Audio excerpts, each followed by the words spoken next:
What's going on, everybody? And thanks for joining us again. We're live, and today's episode is quite the banger. Today is going to be the last episode with David as the co-host. And so on the docket today, starting off, and I really hope you hang around for it, we have the great TikTok debate. One thing that has been a canal-sized ravine of a divide between David and I is the TikTok and American users especially involving themselves with TikTok. I'm a supporter while David vehemently stands against it. So we are going to have a formal debate, and I look to you, the audience, to be the judge to decide. And really, the way you decide is it downloaded on your phone or not? I think that's the final tally at the end of the day. But I think in a room full of wolves, because most people in this room side with David, I will bring about a strong argument. But following that, we are going to have a fun topic, one that I'm going to find very fun, which is protesters that disrupt traffic. And should we be protecting that right? And then we're going to wrap it up with a good old Thanksgiving friendly feud. So I appreciate all the folks that did the survey. It came out to be a quite large response this week, and I think we're going to have a fun cap to the night. But that being said, I can't do it without the pickle gallery over there in the wing. Let's bring in Ricky and the gang. Silent, Ricky, how you guys doing today? We outside, y'all. Happy to be here. Doing great. How's everybody doing today? Hey, real good, real good. Appreciate you guys joining us. So I appreciate you guys also hanging out in the wing, because this next segment is going to be extensively David and I. So hang on tight, because I'm going to really need your insight for the protesters in the traffic segment. So that being said, I can't do it without my co-host. Well, I'm going to do it without my co-host, because this bitch moves on into next week without him. But for the last time, my good friend, David Cunningham. How you doing? It's bittersweet. Absolutely. This is the last show, or at least the last show as we know it today, of this, of me being the co-host here. So I'm excited. I'm happy to be here. I'm happy to, see if we can bridge a gap between this ravine. Some would say Grand Canyon sized ravine between the two of us. And who can cross this ravine? Who's that guy? Randy Dangerfield? That's I was going to say Sacagawea. Yeah, Sacagawea. Well, I don't think she crossed the ravine. I think she crossed a couple. I don't think she quite got there. But Doug, where's your thoughts on this whole thing? I'm sad to see you go. I think this is going to be a great show, though, tonight, gentlemen. I'm excited to hear you defend my views, David. That's right. Good luck.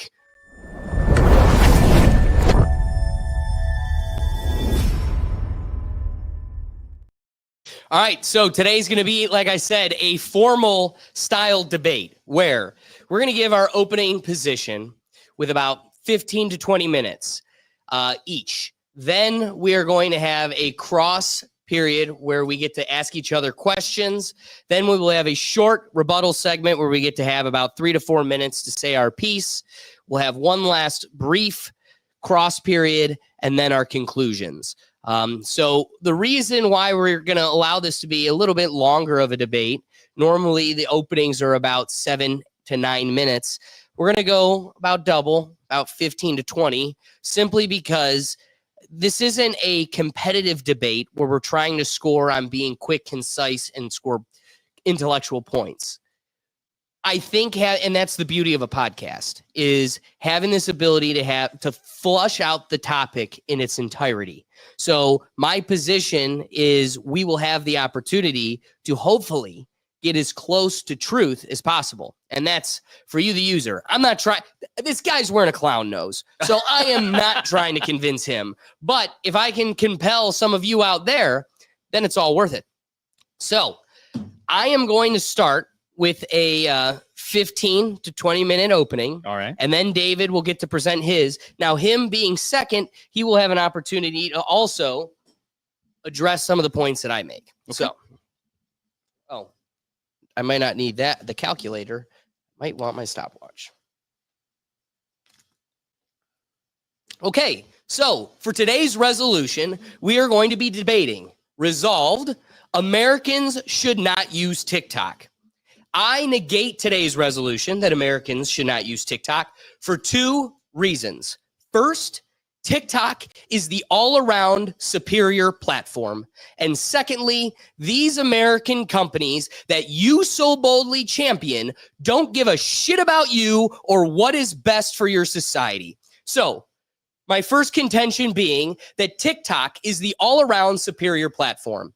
I asked ChatGPT to provide the strongest criteria for determining the best overall platform for individual users, and it suggested the following 7 fields: user experience and interface design, privacy and data security, content diversity and inclusivity, engagement and connection, content creation and expression, impact on mental health and well-being, and community building and societal impact. So firstly, starting with user experience and interface design. For this, I consider ease of use, customization and personalization, and content discovery and relevance. TikTok provides the most open algorithm for content creators to grow and reach new audiences, while also providing the consumer with the most personal and captivating newsfeed, which lends itself to why the platform is so addictive to anyone who engages with the application. The fact that non-TikTok users settle for Instagram and their Reels because it's the best alternative they have, but will also acknowledge how archaic and misguided that algorithm is, only strengthens my point. You like one dirt biking video on Instagram, and now your entire feed is dirt bikes everywhere you look. Secondly, privacy and data security. For this, I consider data protection, security features, and anonymity and control. I have an extensive breakdown of data collection and privacy standards between both Facebook and TikTok. And while TikTok policies have their concerns, Facebook drastically dwarfs them with immoral data practices. If time allows us, I would be delighted to break this down further. My third position is that it provides content diversity and inclusivity. For this, I considered variety of content, inclusivity and representation, community guidelines, and moderation. TikTok provides the most unfettered and authentic algorithm across all other social media options. There are no 2 people experiencing the exact same For You page. And while there is a significant amount of mainstream overlap, for the most part, each person is being curated the strongest feed to match their interests. In regards to moderation, TikTok does a fantastic job of keeping a safe and clean platform without over-censoring and manipulating the content. TikTok has the most effective moderation policies that balance free speech with the protection from hate speech, harassment, or misinformation. The truth is able to live without coercion on TikTok, and that bold statement cannot be said about any American platform David could provide. Fourth, there is engagement and connection. For this, I consider community engagement tools, authenticity and trust, and cross-platform integration. The world is on TikTok, and if you don't join them there, it is going to leave you behind. And what strengthens this position above all is how this social media community transcends national borders.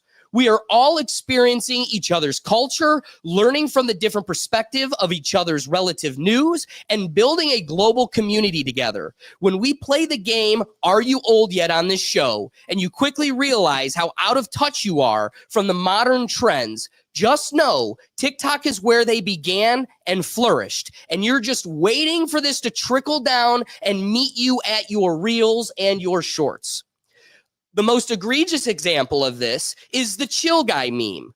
Will and I bonded over this throughout the entire Browns game, and it was completely foreign to David. Then we explain it to him and bring him into the know. For me to log on to Instagram the next day, and David sent me a chill guy meme. So you are only in the know about the hottest trend on the internet right now, not because of Instagram keeping you in the loop, but because your millennial friends on TikTok exposed you to it and you were able to corral it into your algorithm manually on Instagram. My fifth position is content creation and expression. For this, I consider tools for content creators, monetization and rewards, and support for original expression. TikTok has created the most open platform for new content creators. Admittedly, they have rolled back on how much exposure you may get to new viewers, but it still supersedes anything you may find on other social media platforms. TikTok has created a world with millions of people racking in money on their TikTok live gifting system, which is not an opportunity that can be found on any other platform.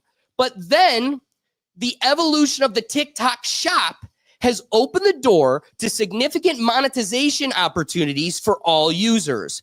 TikTok is now competing as a direct rival to Amazon due to its shipping ease, convenience, and competitive pricing, while also presenting monetization opportunities for consumers to make money themselves by promoting the products they enjoyed after buying them on TikTok.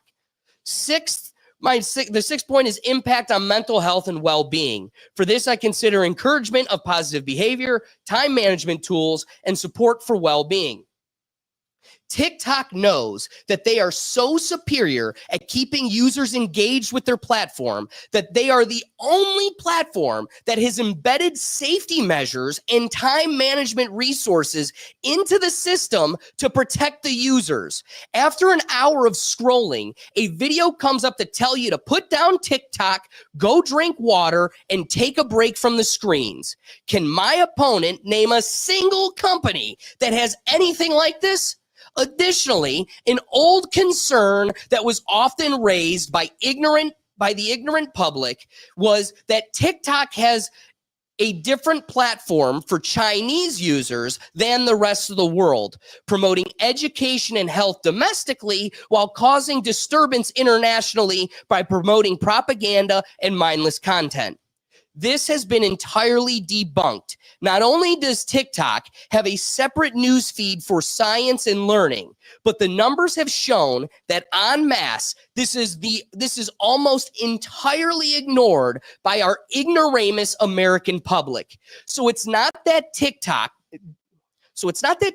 dances are making America dumb. It's that America is dumb. And the fully customized news feed is holding a mirror up to our society. And seventhly, and finally for this point, is community building and societal impact. For this, I consider fostering genuine communities, civic engagement and activism, and positive societal impact. Oh, and also addressing misinformation and fake news.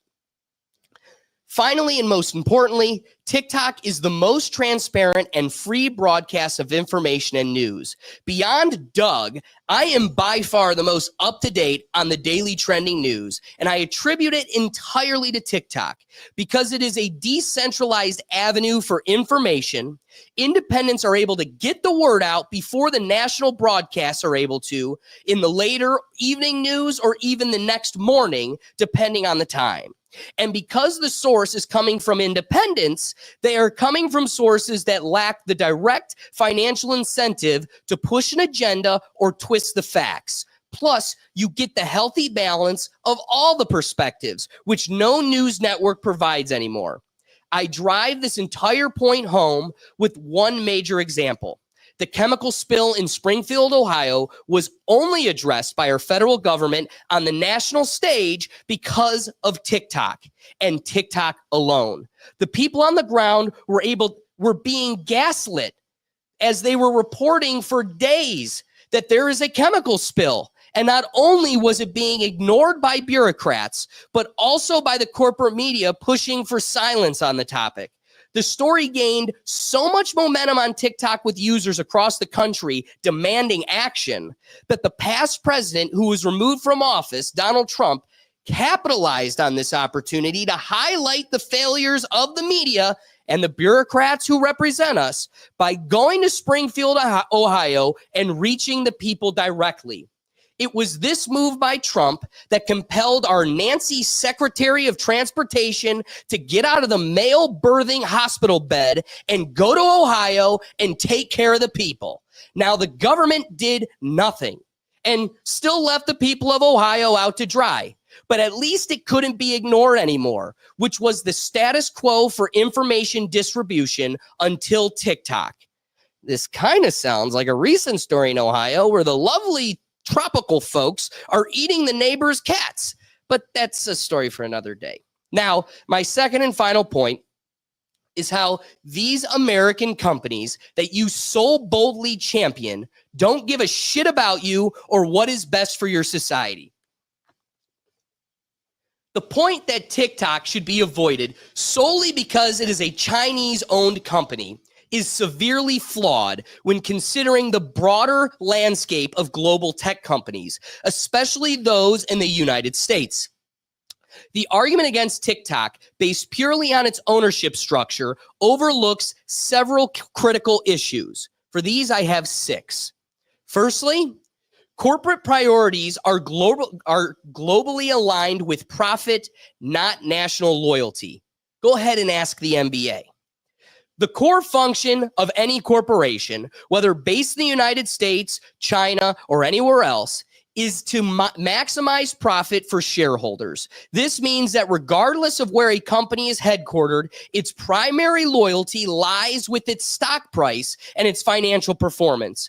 American tech giants like Facebook, Google, and Apple are not inherently more dedicated to the well-being of their users than TikTok simply because they are American. These companies have repeatedly demonstrated that user privacy, safety, and well-being can be compromised if it benefits the bottom line.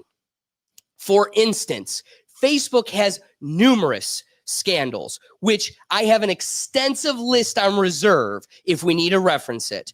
Google also has a history of controversial privacy practices, such as gathering data from users without their explicit consent. This further exemplifies how the United States-based tech companies often prioritize financial gain over ethical considerations.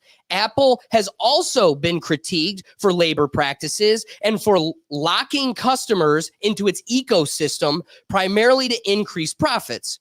So if anything, while you look at those companies as proud pillars of American society, those companies only look at you and the rest of your community as cattle waiting to be milked. Secondly, government influence and corporate control. In the United States, many social media platforms have operated in an environment where government contracts and lobbying efforts directly influence the company's operations. Facebook, for example, has received significant government contracts and has been accused by themselves of cooperating with intelligence agencies. The United States government's close relationship with these tech companies suggests that national loyalty is less of a priority than ensuring these platforms align with government interests or benefit from government spending. This creates a scenario where the interests of the public are not always at the forefront, if at all, as government influence can actually affect platform policies. Thirdly, data privacy and user exploitation are universal problems. The concern about data privacy, exploitation, and the manipulation of user behavior are not unique to Chinese companies. U.S. tech companies have long been under scrutiny for how they collect and use personal data. The massive data mining operations that underline platforms like Facebook, Instagram, and Google are designed to optimize profit by selling users' information to advertisers. In many ways, American tech giants have pioneered the invasive business model that TikTok and others now follow. Hence, concerns about privacy, surveillance, and manipulation of personal data should apply equally to all companies, regardless of the country of origin. Fourthly, the patriotic argument doesn't address systemic issues. Arguing that an American company is inherently safer or more ethical because it's American ignores the broader systemic problems inherently in all social media companies. The vast majority of social media platforms operate with a business model that places users in a secondary position. Users are the products, not the customers. TikTok's Chinese ownership is often presented as a moral issue, but the broader question of corporate ethics, data privacy, and user exploitation applies universally across borders. Furthermore, TikTok's booming success is a direct reflection on how they prioritize the consumer over bureaucrats, which is also possibly an explanation for why it is only the bureaucrats that voice a concern with TikTok and not anybody who engages with the platform itself. Choosing platforms based on national origin distracts from the more important issue, which is corporate accountability and the need for regulation in the tech industry. Fifthly, globalization of tech. In a globalized digital landscape, the question of where a company is headquartered becomes less relevant. Many tech companies have global user bases, and the dynamics of global commerce and data flow make national borders less significant when it comes to digital interaction. The internet doesn't operate according to national lines, and companies from various countries leverage international users for profit, often with little regard for national interests or privacy protections. Do you really believe in this landscape they care about the color of the flag they pay their taxes to? Finally, we want to focus on holding companies accountable, not where they are based. Rather than shunning TikTok or any other platform based purely on their country of origin, or a more constructive approach would be to push a stronger regulation and accountability across the board, there needs to be a push for international frameworks that prioritize user safety, privacy, and autonomy without favoring one country's company over another's.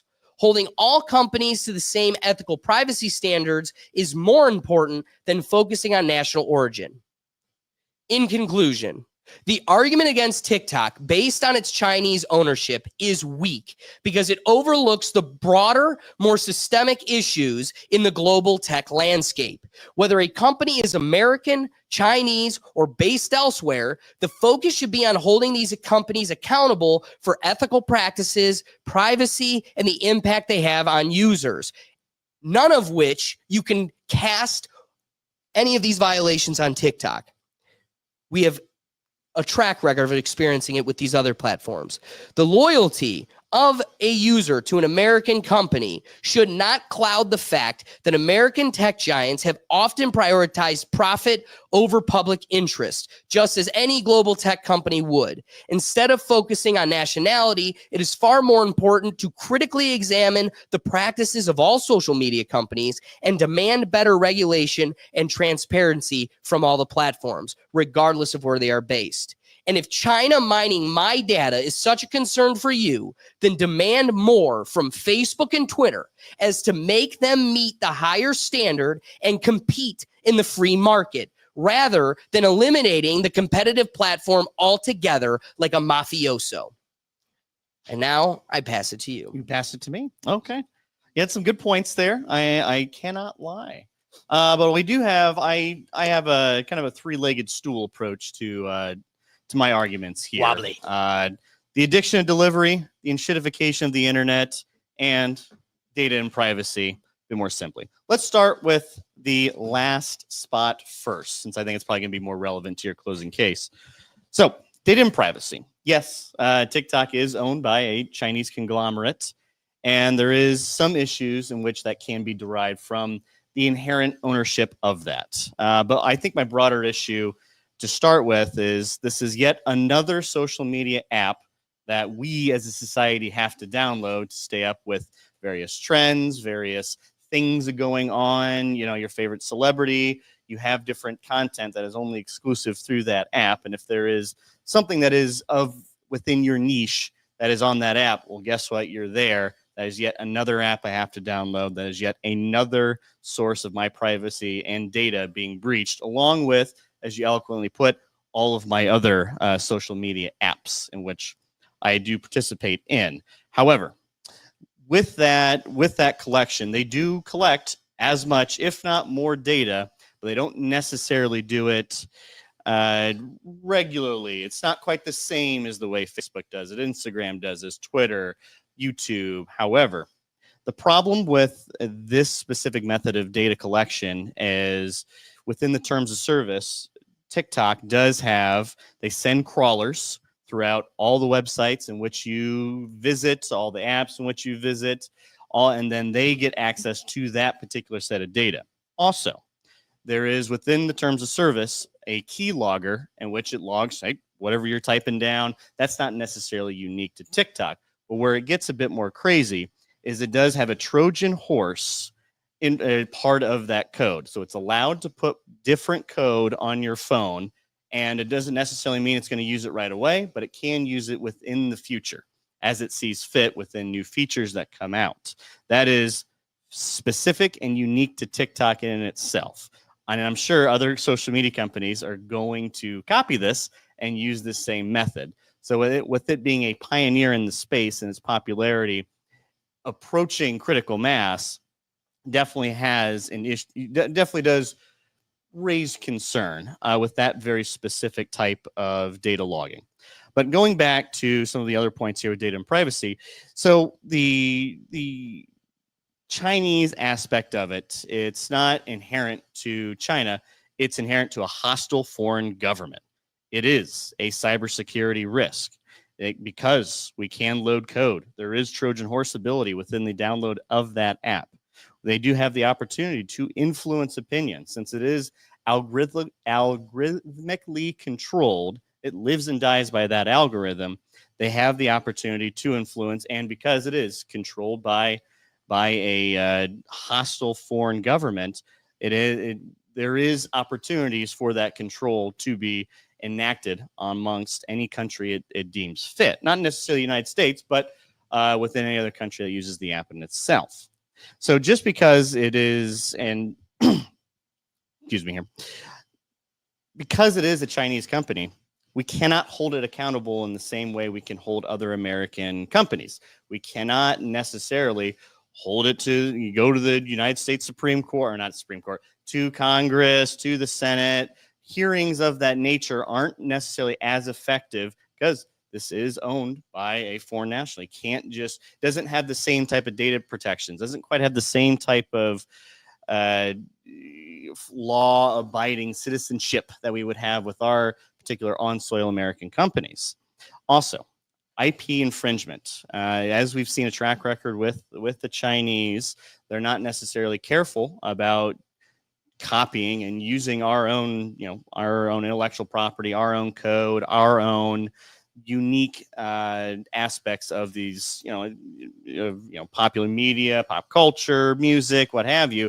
You just kind of ignore that. So the more we allow this type of company with this type of influence over the American people to come through, the more it's allowed to assert its control within its IP enforcement, and which is very favorable to the Chinese government and Chinese companies in itself. And then finally, on the data privacy end of things, the China in itself is very protective of its own companies, and it's very hostile towards any foreign companies coming in. Why should we allow the same, why should we allow with open arms when the country in itself is not allowing our apps, our entertainment in within its open arms? We're not playing by the same rules. It's apples to oranges on how the rules they enforce there versus the rules we enforce here, and we're much more favorable with the Chinese app than they are to the American apps. All right, I'm going to move on to my second point here, the addiction of delivery. Due to the short form nature and the algorithmically controlled aspect of TikTok, there is just a degradation of society through this short form content that was popularized and really mainstreamed by TikTok. It wasn't started by TikTok, but it was definitely popularized. So we're going to start with a dumbing down of society. I think we can point to TikTok dances, TikTok cringe. There is several different aspects of this app that encourage very rapid snack behavior, ADHD mentality. It's quick in, quick out constantly. It is an overstimulation of the senses, and when we get overstimulated, we're looking for the very quick and easy hit, quick and easy hit, quick and easy hit. We're no longer we're getting addicted to this method of delivery. It's in a sense, it's like gambling. It's like slot machines. You just number go up, things spin, colors go. It is, and due to the popularity of this app, it's encroaching on several different aspects of just media in general. So I want to go into the youth, the children of our society. Social media, not great for children. Never has been, and it never will be. So the more addictive we can make an app, or more addictive an app can be with its algorithm, and its whole sole purpose is to keep you on said app, we are now allowing yet another avenue for children to just be dumbed down, get brain rot. Skibbity toilet riz is a bit of a TikTok thing. And I think we need less of that and more of anything else, literally anything else. But again, due to just the way the nature of this app operates, it is encroaching on your mind. It's quick, it's easy, it's junk food. It is, social media in itself is junk food, but this is the refined essence of junk food. And what we're starting to see as well is there is the app in itself, you're not necessarily making content. The algorithm is the content for the app. There's a reason why TikTok trends are things. It's all over your feed, all over your app. It might be in your specific niche, but boy, this niche is chasing this trend all sorts in all sorts of different aspects of your viewing nature. Unlike YouTube, unlike some of these other social media sites where the follow, the subscribe, the come to my channel and be a part of what I have to offer, that isn't quite the same with TikTok. I believe the search is fairly lousy in that regard. If you're trying to search for something try to search for a very specific TikTok that isn't like a virality TikTok. Well, I want to see this creator do this specific trend. You really can't find it other than just looking up the creator and just scrolling through. There is no just specific search like YouTube, Google, and even Twitter, very good with search. They allow you to find the very specific thing you're looking for, but that's due to the nature of the app and how it is utilized and how we interact with it. Also, you can't share content with people who don't have an account with TikTok. Yeah, I don't mind watching a TikTok video every now and then, but I don't really want to download the app. But if you send it to me so we can, I want to see what's going on with this chill guy here, which on a video-based platform, chill guy is a picture meme. So just want to put that right there. It's very difficult to share this. So I have to download the app and interact with it. Twitter started doing that when Elon took over at X, stopped doing that. It's not a useful method of being able to share. The sharing method of social media is very important. I can share with you a Facebook video, a Facebook post, and you're allowed to see it because it is quasi open to the public without downloading the very specific app that you have on your phone. It drives you to that app to, again, through its addictive nature of its algorithm, to keep you on there. So again, and the content is with it being algorithmically controlled. Who is controlling the algorithm? Where is this coming from? We see a lot of these algorithms start to blend in with trends, with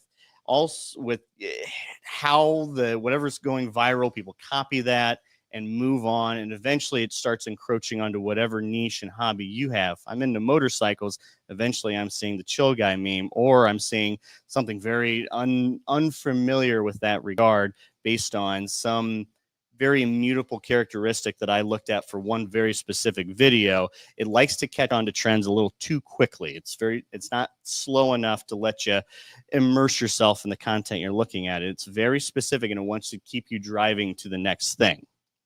So finally, I'm going to end with enshittification of the internet. I have a couple different points here. Due to the trend-chasing nature of this app, other companies are also starting to follow suit. The internet as a platform is very winner-take-all. Although there's a lot of choice and a lot of options, well, these companies seem to want to just chase each other and copy each other. That's why we start seeing stories on Instagram. We start seeing, Twitter-like threads, Blue Sky. It's copy, it's revisions. And before pre-TikTok, it seemed like we were in a very nice place where I could choose. If I want long-form content, I can go to YouTube. If I want to see someone doing something live, I can go to Twitch, specializes in that. If I want to see someone just post a feed of very specific words, I go to Twitter. If I want to see pictures, Well, I want to go to Instagram, obviously. Now, a couple of these take bits and pieces from each other. There is copying amongst all of them, but it isn't so overwhelming like we saw with TikTok, where now Instagram's just pushing reels. Well, now YouTube's just throwing these shorts out there. Now we're seeing it with Snapchat doing very similar methods. They're all chasing the same dragon. And if all companies are going to chase the exact same thing at the exact same time, we're losing the uniqueness in which these platforms base themselves on. And unfortunately, it always seems as if the person who is chasing never gets to actually be the king of the hill. We've seen this with Vimeo. We've seen this, YouTube doing its own live streaming service, which is toned down a little bit. It seems like when you're the first one to do it, you're the king of the hill and you're going to push everyone out. And I would hate to see a long-term social media company, and I do consider YouTube within that, to go under trying to chase a trend that it can't master. Everyone's zigging at the same time. No one's zagging. Moving on. The content eventually turns dumb. We can start off with very smart, very intelligent TikToks that teach you a lot of great things. Eventually, as you scroll down through that app, you're going to see half-naked women, you're going to see people falling over, or you're going to see cats. It eventually leads you down that path because us as humans, we like very basic things, very lizard brain stuff. And it isn't, you're not always chasing, well, I want to know what the next theoretical, what's the next thing in quantum physics? What's the next thing in biological engineering? It will always lead you down that rabbit hole. And part of that is due to the lack of search and the continuation of that algorithm to just move you on to the next thing. It always wants you to keep going on to the next thing. Short form content is now the new end all be all of content. And with that comes some consequences. What we've seen with music, the music industry has been grabbing hold of TikTok like you wouldn't believe. With these trends and with trend chasing inherently comes the fact that we're just designing things for trends. If we all remember Barbieheimer, now every two movies that are a little bit contrasty to each other, we got to do Saw Patrol or something of that nature. And these companies can't seem to help themselves. So when one song goes viral on TikTok, they don't necessarily understand why it goes viral. They just try to copy the same thing. And now new music is just becoming renditions of TikTok songs. We're either going to speed it up, slow it down, do different things, and it's nothing but that. We're losing the ability to be creative because all we're doing is it's an evolution of copying the last trend. NPC streams. Those are cringe as all hell. In fact, TikTok in itself is very cringy. No one's ever looked at a TikTok dance and went, oh, that's pretty cool. Always went, that's kind of cringe, but I can't stop watching. Like a train wreck, it's not good for you. It's actually quite bad for society. The more train wrecks we see, the more train wrecks we have. Just ask East Palestine. They don't like it. So the more we see of these just cringe, were we just going to turn society cringe by the amount of people chasing this content, chasing the trends? You're going to start noticing I'm doing a lot of repeating, but because TikTok likes to repeat these same things here to you, a lot of it is trend chasing. All right. And I'm going to leave on my last point here. As a content creator, I don't believe TikTok is the greatest method for you to get out to your audience. Although it has a ability to be able to give you this virality that almost no other content platform can seem to do that for you. You live or die by this algorithm, and you live or die by being featured on the For You page, because no one goes, well, you should follow me on TikTok. You'll just, even if you follow them on TikTok, you will eventually just find some other person, because you can't be specific and you can't be selective with the content you watch. It chooses it for you. So as a content creator who's trying to put together a community and put together people who want to watch me specifically or hear my voice, all I'm doing is feeding into an algorithm that's trend chasing on other voices, or other voices are trend chasing me. It's great when you start the trend, but it's not so great when you are left behind by the trend. TikTok does not pay as much as YouTube or some other social media platforms. I believe Twitter, if I'm not mistaken, I'm sure you'll have your notes on there, does not pay, or pays more than TikTok does. It's actually quite an awful app for paying people. YouTube, quite great at paying those who contribute to that app. I rest my case. Do you have any questions? Or You don't want to take any of your time to address my position at all? Oh, is that the question part here? Well, fine. Okay. Huh? All right. Is that the all right? He rests his case. I rest my case. Okay. Let's take 10 minutes to question back and forth. Okay. I went first, so you can ask the first question. Okay. Let's see here. Are you concerned about the enshittification of the internet, in which all platforms cater to short form content as the end all be all of content? So wait, what's the question? That's the question. Are you concerned? I don't believe it's the shittification of the internet. So first, I don't. But that's my answers. I don't believe it's the shittification of the internet. Okay. Do you not have concerns with all content eventually just going to the same refined point of either TikTok dances or some sort of short form content? As a long form content producer, as the both of us, that doesn't bode well for long term podcasts, for video essays. There's definitely a trending of short attention span content. I am not concerned of that at all. Okay. So now I will ask you a question. Have you ever used TikTok? Yes. When? You've downloaded TikTok? I have and downloaded engaged like way back when. Yep. when? Year? Oh God. Probably 2020, I think when I downloaded Okay, TikTok. that would make sense because Yep. that's when the major wave of Americans Yep. had downloaded it. So that would make sense. And how long do you believe you were on there? Maybe about a month. Probably not Okay, quite as long. that's great.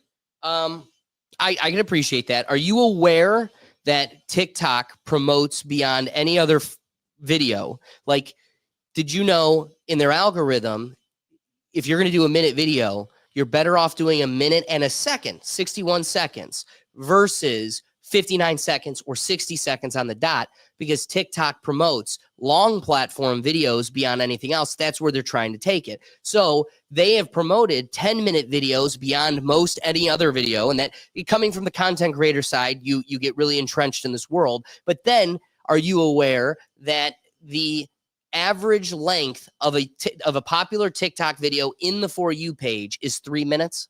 Yep.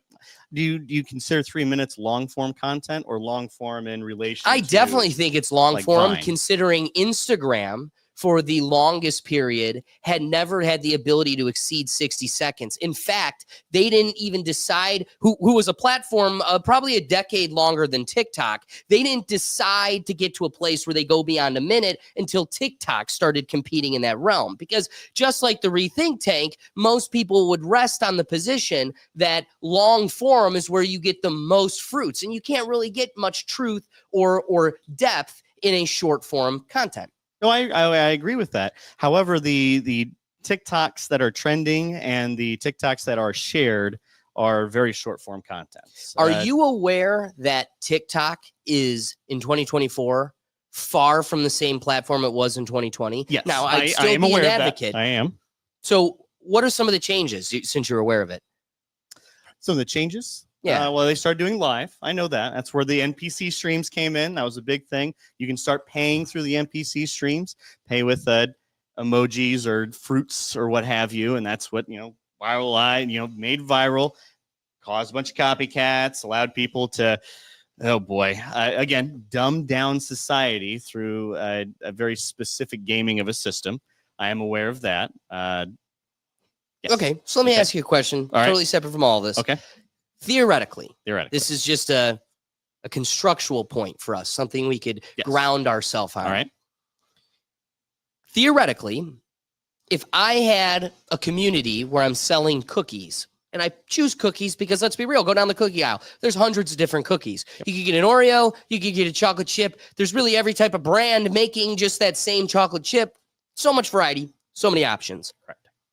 And let's just say theoretically that crumble, this isn't true. This isn't true. I do not stand by this point. But theoretically, let's say the 1 billion calories of crumble cookie made it the greatest cookie ever, right? So let's just say there's hundreds of options of cookies in your locale, Mhm. but let's just say theoretically, objectively, crumble cookie is the best.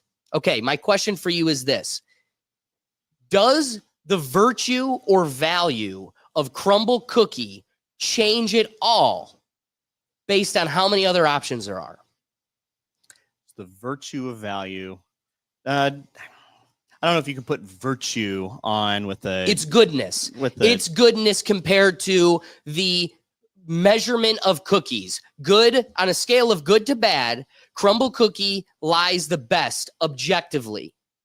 Would it take away from its value if there were more options? No, I don't believe it. If something is objectively the best and there's something else out there, then yes, then it is still objectively the best. Doesn't take away from it. Now, where we start coming into objective is, there's not a whole lot that's very. We don't objective. have a God computer we can log into. Exactly. So I could that's, agree. But on the premise, let's say a God computer does say yes, this cookie is objectively the best, and there's a million other cookies out there. Yes. That cookie would remain the best. That's fair. That's fair. Yes. Now, back to a different line of questioning. Okay. In trying to seek the best content for consumption, Yes. is watching the presidential debate junk food? No, I don't believe that to be junk food. Would an explanation on Kant's imperative be junk food? No, I wouldn't believe that to be. No. Okay. Final question would be this. This being pastime exercises, Okay. right? Yep. Pastime exercises. Yep. So humans can go to school and that's their focus. And this is the pastime additional seasoning, Okay. right? If we could agree that the presidential debate is not junk food. Yep. Explanations on sophisticated theories and writings, not junk food. Maybe some even artistic poetry, music. How much junk food, girls dancing, funny science videos of burning rubber with molten metal, whatever. Yep. How many of those junk food videos before the totality, throwing the baby out with bathwater, how much until the totality is soiled? So right now, if it's all presidential debates and sophisticated writing explanations, we would agree totally not junk food. Correct. And then putting a little bit of what's MSG? Put a little bit of MSG in there to makes it taste better. A little bit of sugar. But it ain't gonna kill you. It's not even bad at all. Yep. But then you put a whole cup of sugar in there, your Kool-Aid is not as good. And then mom makes Kool-Aid extra special. She puts the whole bag in. Shit tastes great. It's gonna kill you tomorrow. Yeah. So how much of the junk food before the virtue is soiled? I guess it depends on how long you're watching. So, if it's junk food, not junk food, let's call it black and white. Obviously, anything that goes over 50%, you start verging on there. Now, is it 51%? Is it 52%? I'm sure we could start debating at the necessary, but I think we can both agree that if 70% of your diet is junk food, you're not living a good life. Is 60% of your junk food, are you living a good life? Probably not. So the less junk food you are eating, theoretically, the better the life you are living. So I want to get a feel for your interpretation of the landscape. Okay. So Facebook. Yes. More than 50% junk food, less than 50% junk food. Well, I'd say, so I'm going to make it pretty easy for you here. Almost all of it, when it's algorithmically controlled, is mostly junk food. So what do you point to that isn't junk food? What would you say is an idealistical standard? So I would say idealistic standard. I would say news, straight up fact-based news. Who? I'm just saying Who? fact. That's why I say fact-based news. Yeah, who? Yeah, there's no agenda-based news. What? Who? Fox News, CNN, Oh my all of God. They just rolled over. Facts-based news. All right, there's a train derailed in town. Who owns the train? Where did it derail? And how long has it been derailed? And what's in the chemical cart? And then what do we do in a world when none of them are reporting it? Yeah, but that's not fact-based news. That's so selective. So can we agree? Reporting. We are living in a world. Then we have to agree that we're not in that vacuum we want to theoretically live in. Correct. And that we have to agree then that 100% of our tapped in sources are, by your definition, junk food, aka below the threshold of the 50-50. No, it's algorithmic. Anything that's So what algorithmically isn't? controlled. Can you point to one? Point to one that isn't? Oh, if I have a independent, I trust this source that's fact based. Let's just assume we're in a vacuum in which we can. We're not in the vacuum. Who do you use in America today? I'd say You look down at me for using TikTok as I boldly say it transcends everything else. I am asking you, what is the one that you say is superior to it? Well, because you're not sitting here in a world where you have nothing on your phone. We agree, right? That's great. You I have agree with that. platforms. So what is the one that is superior to TikTok? Well, my argument isn't everything else is better. All platforms are better. All platforms are better. However, none of them exceed the 50-50 threshold. They all. So again, I'm very specific about algorithmically controlled. So I can pick and choose what I watch on YouTube. Everything is algorithm. What are you? What is it? What is an algorithmically controlled? You can follow anything on YouTube. I can just hit the subscribe and I can just look at subscribe. What do I have? Oh, here? that's the most Subscribe. insane thing I've ever heard. I'm not looking at I discovery. have that. Okay, just so you know, Yes. there is a follow page on TikTok. Yep. Again, what? But your whole thing is bottomless. No. Based on the way TikTok delivers you content, you scroll back. Oh, there's another one right there. There's another one right there. There's another one right there. I go on YouTube. I get to watch my 10-minute video of whatever news or whatever non-junk food thing we can both agree on, and that's it. I can just leave it there.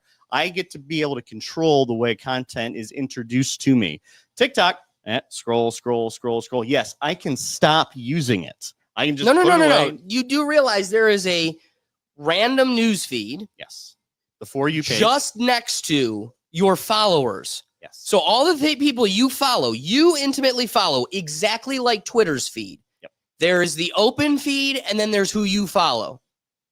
So this is exactly in line with the crux of YouTube or what else ever satisfies you. Again, with the nature of that content, it keeps you engaged, keeps you moving. So once that stops, once that follow feed stops, now you're right back in. No. That I can engage with. I will be able to refute that point. But we need to finalize this questioning. We're kind of at the max of our time. Okay. But I really need to flush out with you. You made in one statement that all of the platforms are junk food. Yes. And then I say, can you point to one that is better?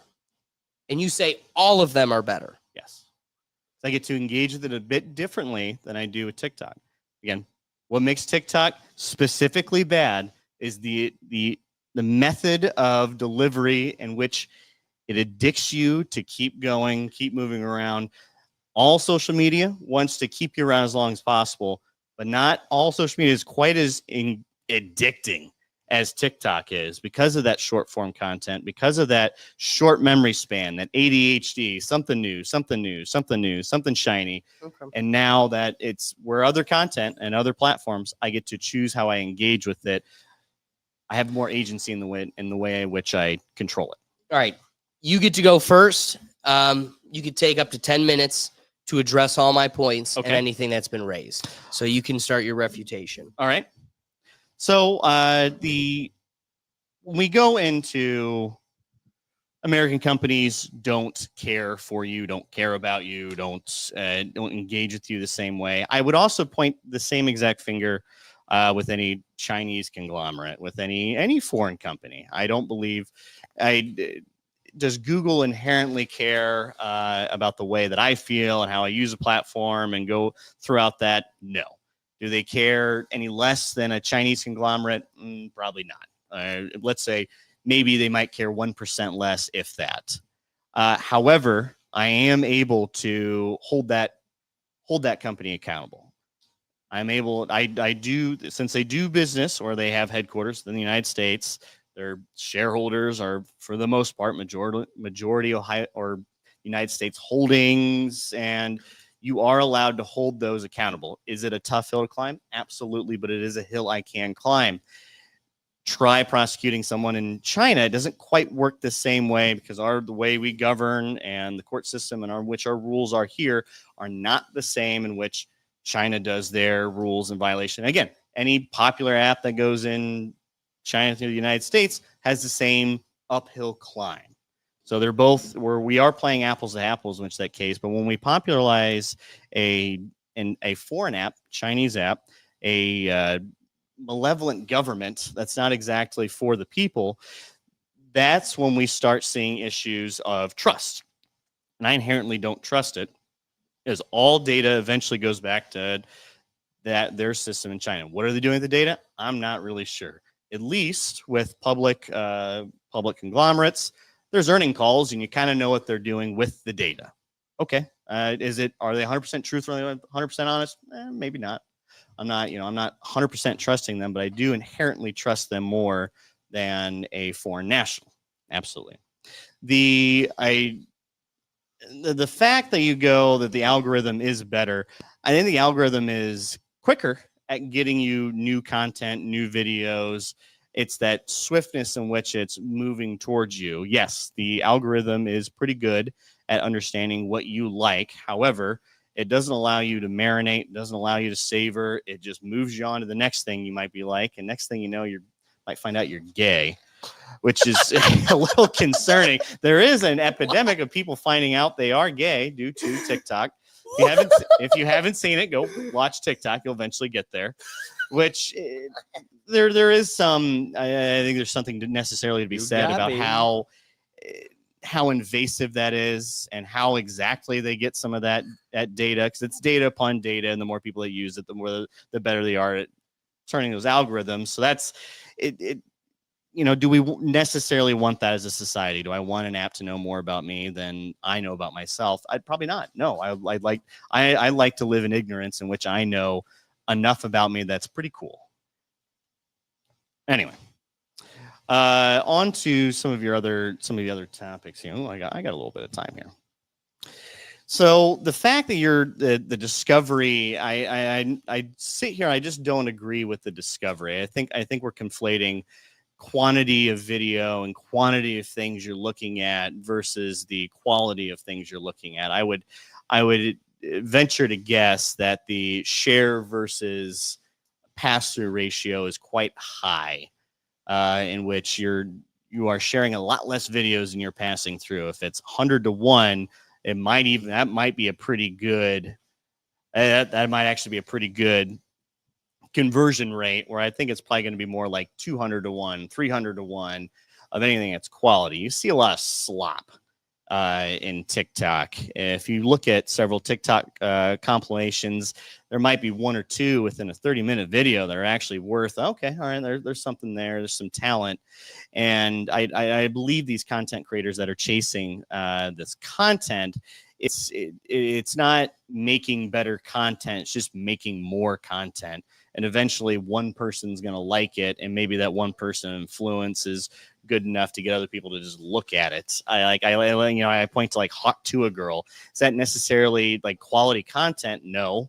It's just kind of an attractive girl that said a dirty thing, and now she's got her own podcast.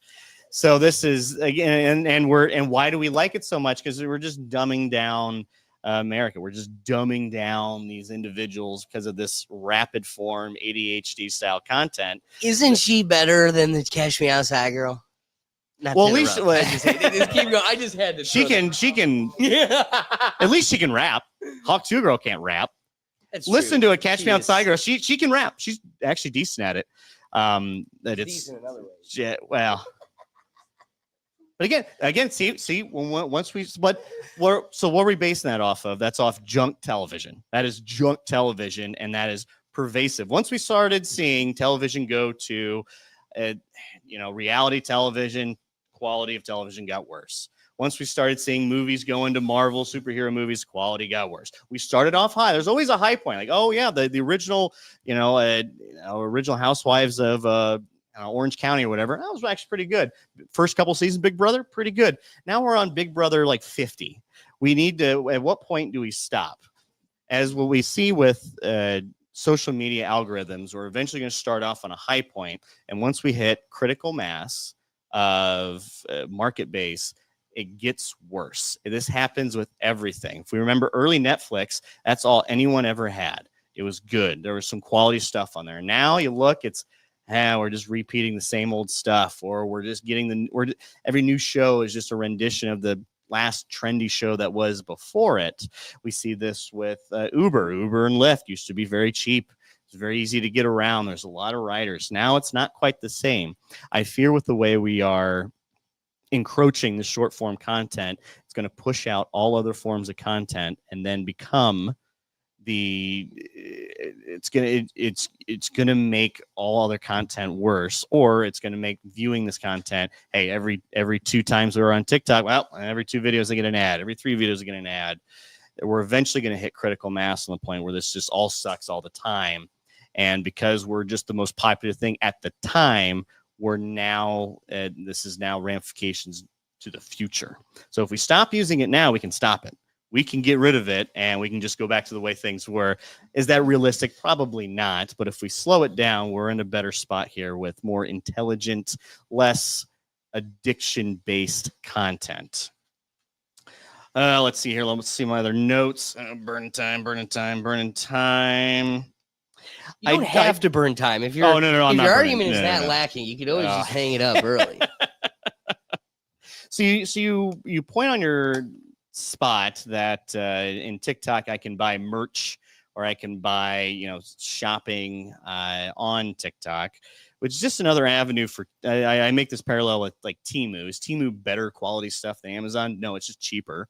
So I'm just getting cheaper, worse stuff, but I get more of it. Is that better? I don't think so. Everything with TikTok's all quantity based, not quality based. There just isn't a quality person on TikTok isn't thriving as much as just some dumb fuck on TikTok that's mildly entertaining. And I don't believe that the privacy aspect of your privacy argument at TikTok just isn't. I don't believe that's the case. Yes, social media does keylog and do all these other things, but I'm going to go back to my point here where you have the Trojan horse code. Dynamic code loading is what it's specifically called. And if you get to the right person on TikTok, a foreign national, someone with major influence, you are able to blackmail. There's all sorts of different ramifications that come to that. As some of that came to light, we haven't seen any major news stories of that yet. And I say yet. So we're not quite at critical mass of TikTok. And I believe the United States government's banning it on federal phones, or banning it. But that doesn't mean your personal phones. AOC, Hunter Biden, whoever could have TikTok. All of a sudden, now we're starting to get, foreign nationals coming in. We get corruption. It's an avenue for corruption. Just back to where a hostile government is in charge of this app. Awesome. All right. Very well done. On to your 10 minutes, sir. I'm going to address my case. First, actually, what I will do is address your case. Okay. And then I will refute the things that you've raised about my case and then further my points. All right. So, first, I just want to say, in addressing your entire position, the affirmation of the resolution, which again is Americans should not use TikTok, that entire position rests on ignorance. And through questioning, what I wanted to highlight is how little David's engagement is with this platform.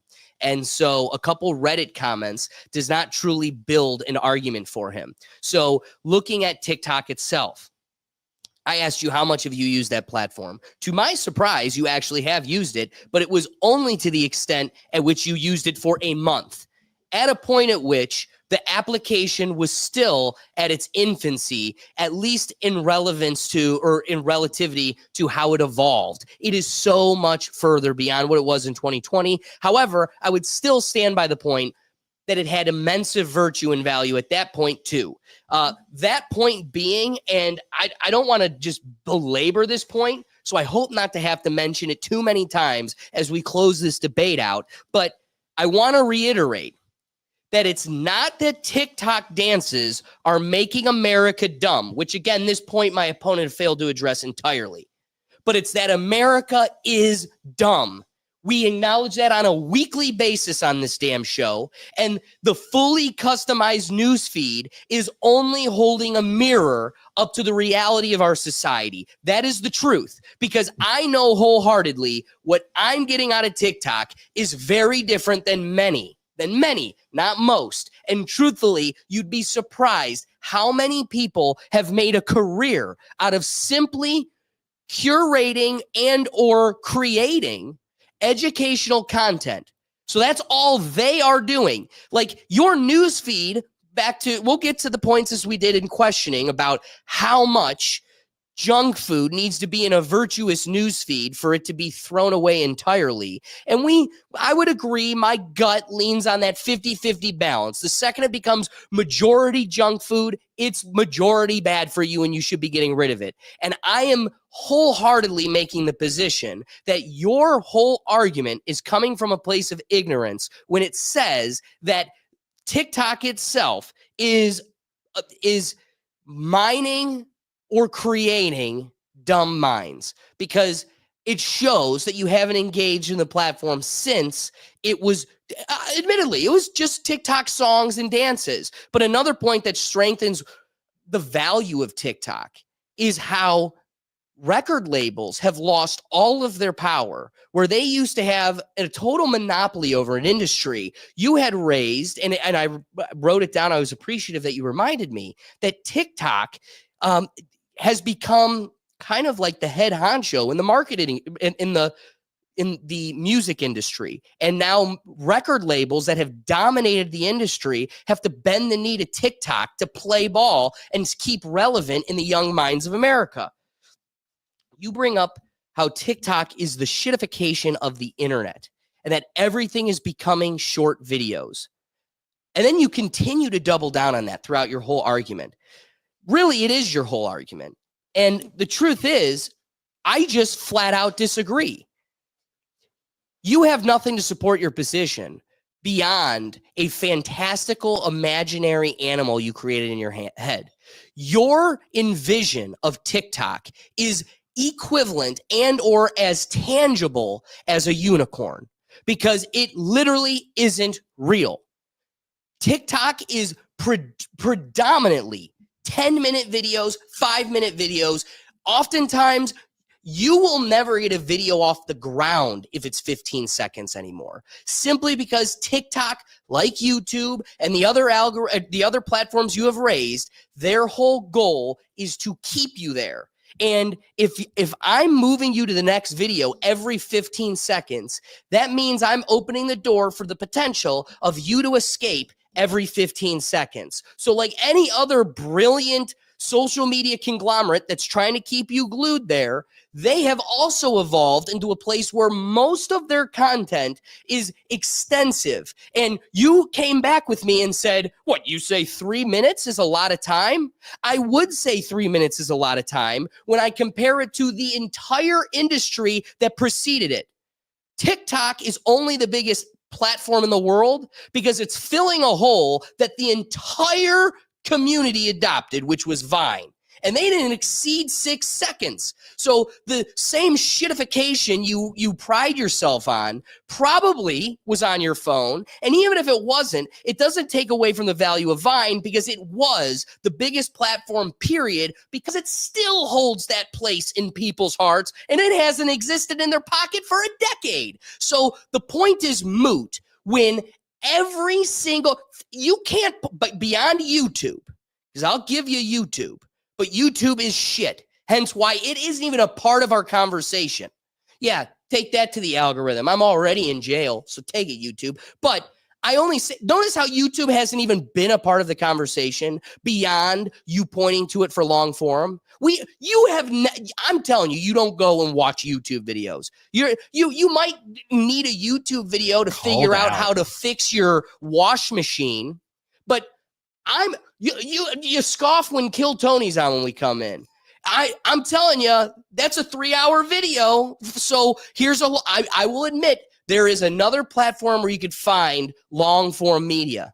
Truly, the thing that catches my heart more than anything is Twitter, because that is the most unfettered now. It seems like a free platform, and you can find almost all content that you're looking for.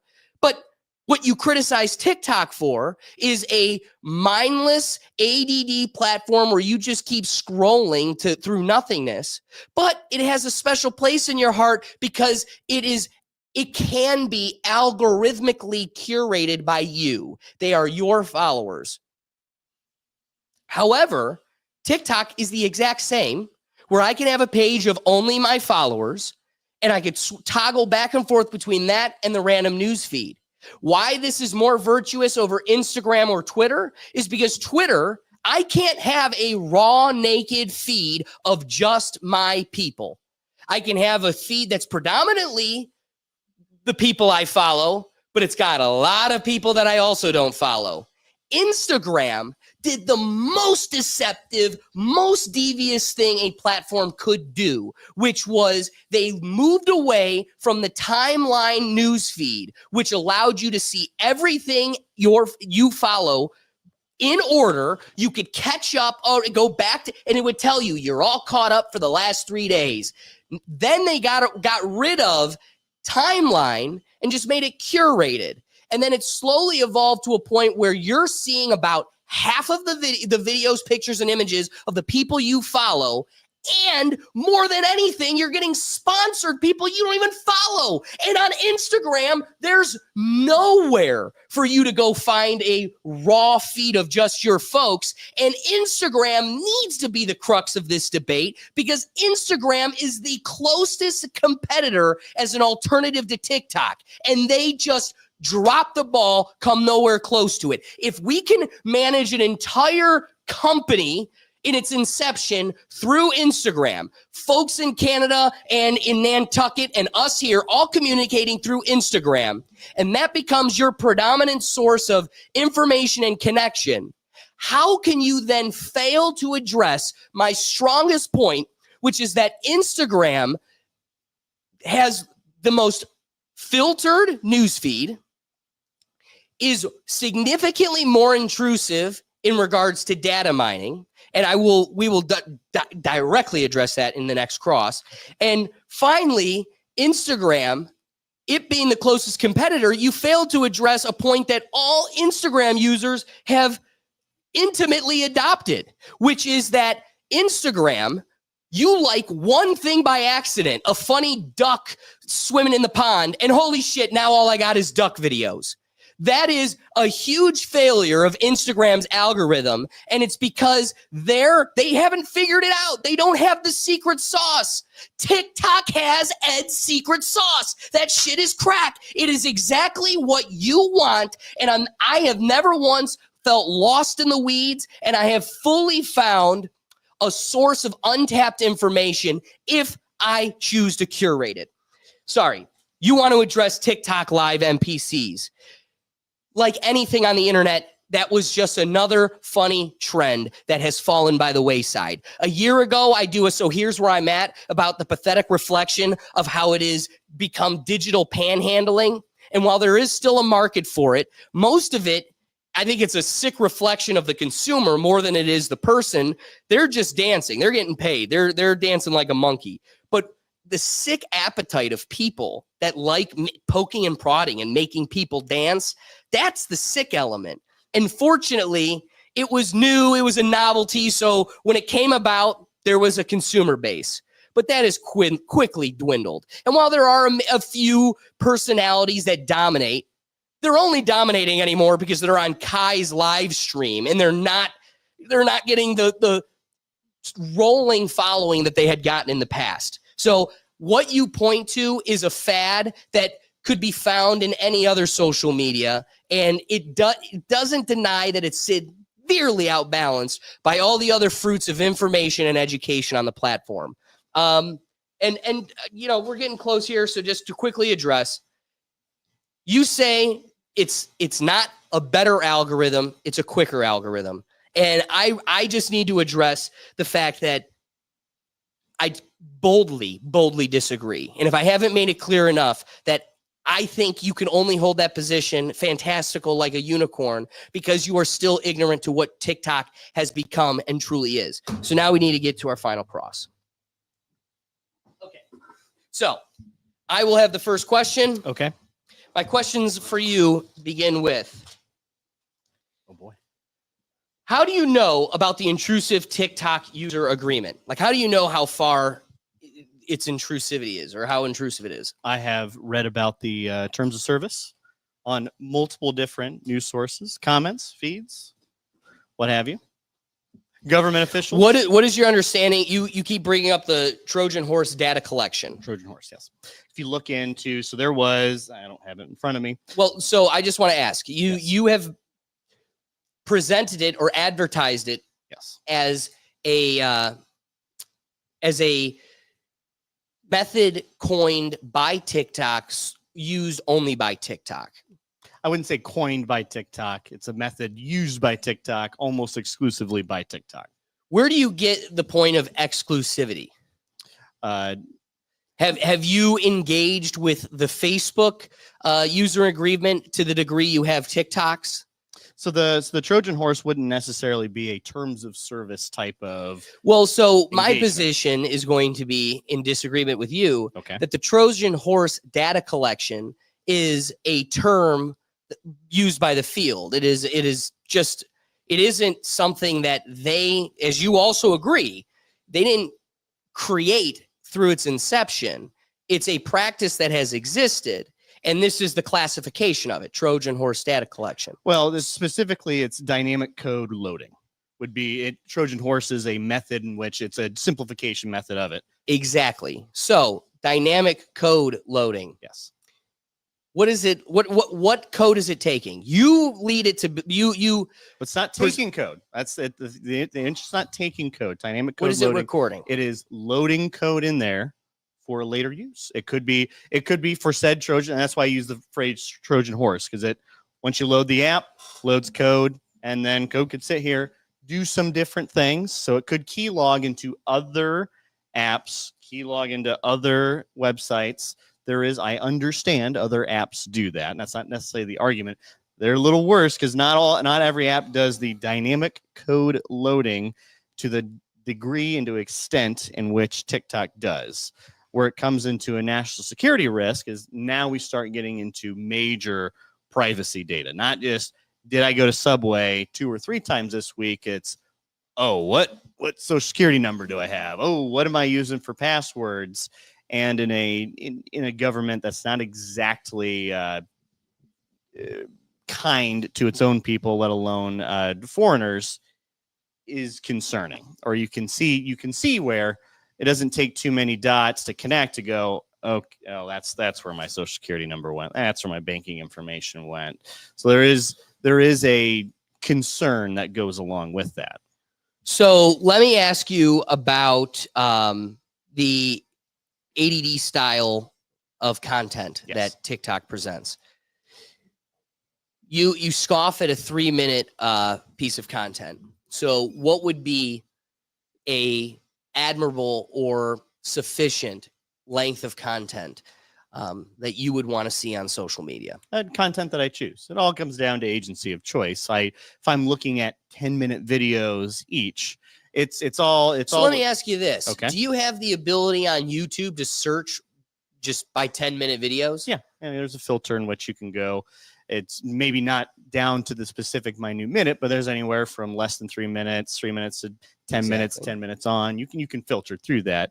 But it is limited like that, right? It's sectioned off I believe so, yeah. By like you said, less than 3 minutes, over 10 minutes. Yep. If I'm looking for a more than 10-minute video, I go there. And now there's a wide range between more than 10 minutes. There's 15, 12, 20, 30. I haven't looked at the filter here recently, but I'm sure there's maybe either more options or more specific options. It just depends. But I get the agency to choose, well, do I want the 3-minute video on cybernetics or do I want the 20-minute video on cybernetics? I'll take the 20-minute video on cybernetics. So if one scoffs at a 3-minute video, there must be a threshold that is sufficient. What would that look like? It depends on the style of content. It's not. No, well, I wouldn't. no, it doesn't actually, because I do believe there's so. junk food, as you classify. There's junk food, Yes. and then there's not junk food. So what is not junk food? Well, it's not based on time. Okay, so then you can't scoff at 3 minutes, and that time should have no element here. Well, Right? I don't necessarily believe. No, it's not. So it either is an element or it isn't. So is it based on time? Is the virtue of junk food content based on time or not? Because if your entire argument is that it's based on time, you have to It's die not- on that My hill. argument's not based on time. Your entire thing is based on how the shitification of the internet is solely based on time. My entire basis is everything starts going down to the point of short form content, and it's not An extent of time is if But again, did I give did I specify how much time is shit versus not shit? no, we're trying to find out what the short form that is shit is, because what you're conceding is that short form can be virtuous. Agree or disagree? Can be, yeah. It can be Awesome. virtuous. Yeah. You know what? We're at our time. I think you missed on my final point here. I think you missed my fifth point on the shitification of the internet. Smart content eventually turns dumb. No, It that's eventually fine. goes down to that road. You've got plenty of time to make your points. Okay.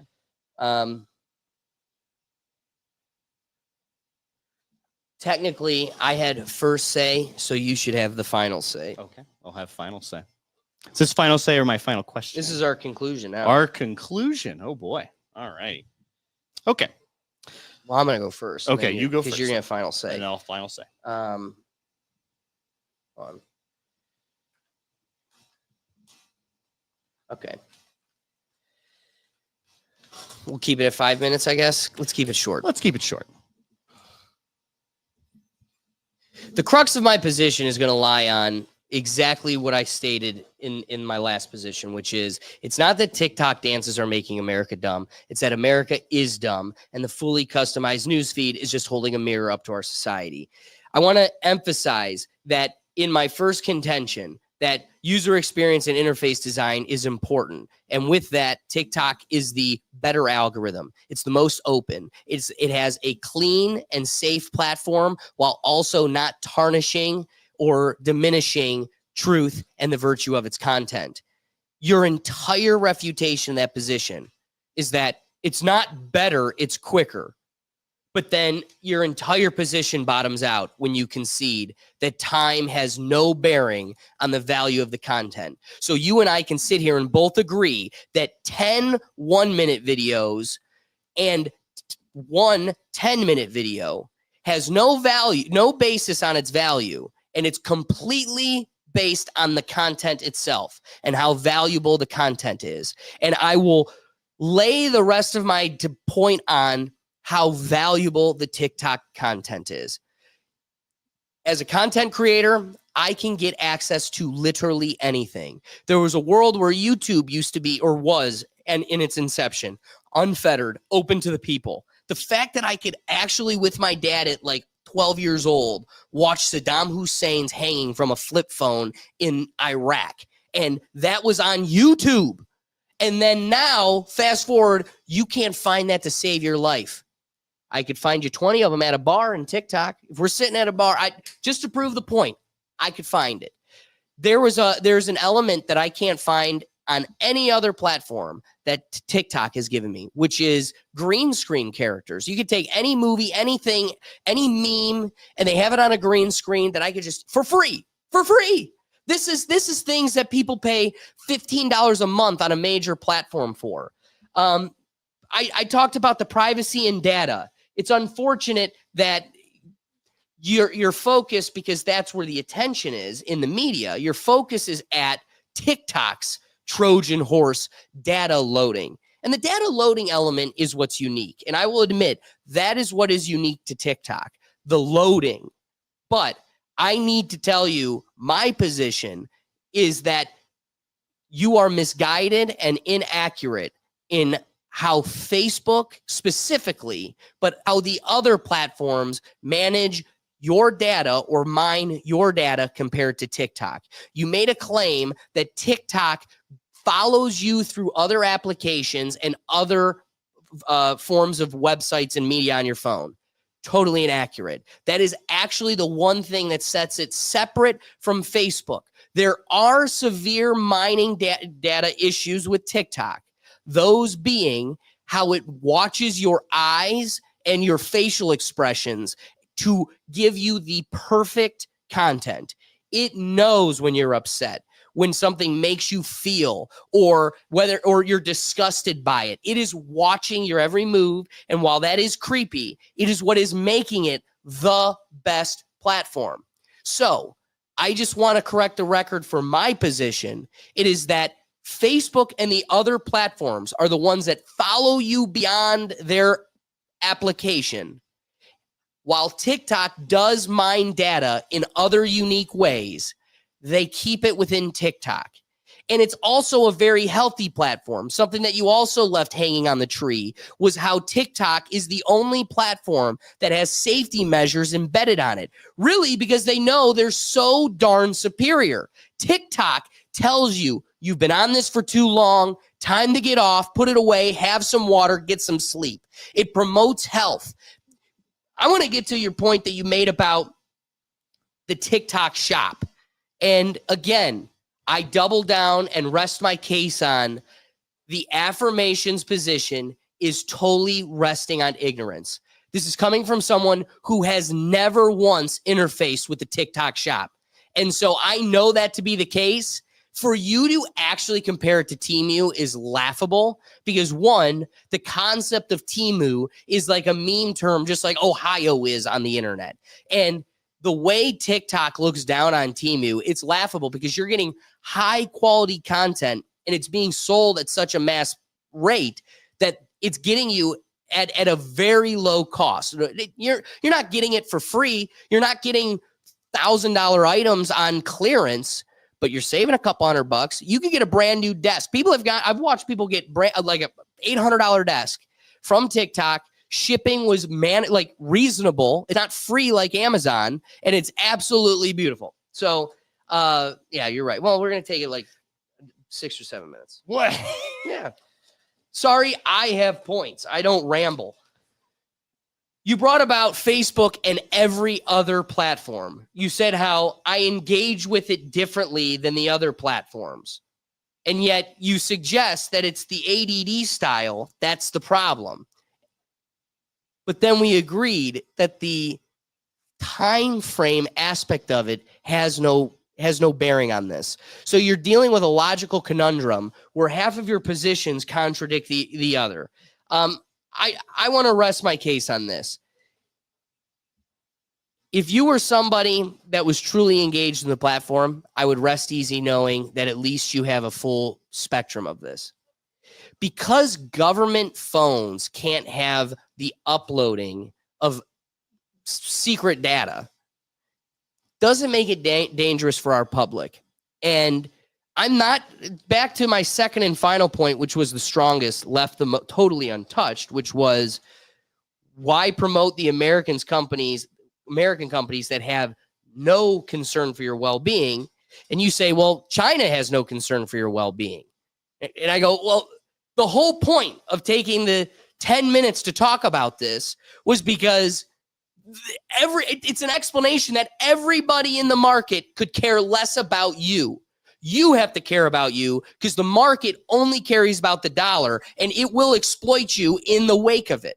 So I need to emphasize that when you read the user agreements and you truly get into the weeds, this is decentralized information. It's keeping our bureaucrats honest. No other platform's doing that, especially when all the other American platforms are quite literally being caught red-handed, hand in the cookie jar, in bed with the government, working in tandem with them. This is something that can never be said about TikTok because they are a direct adversary to the government. So, one, it gives us decentralized information. It promotes health.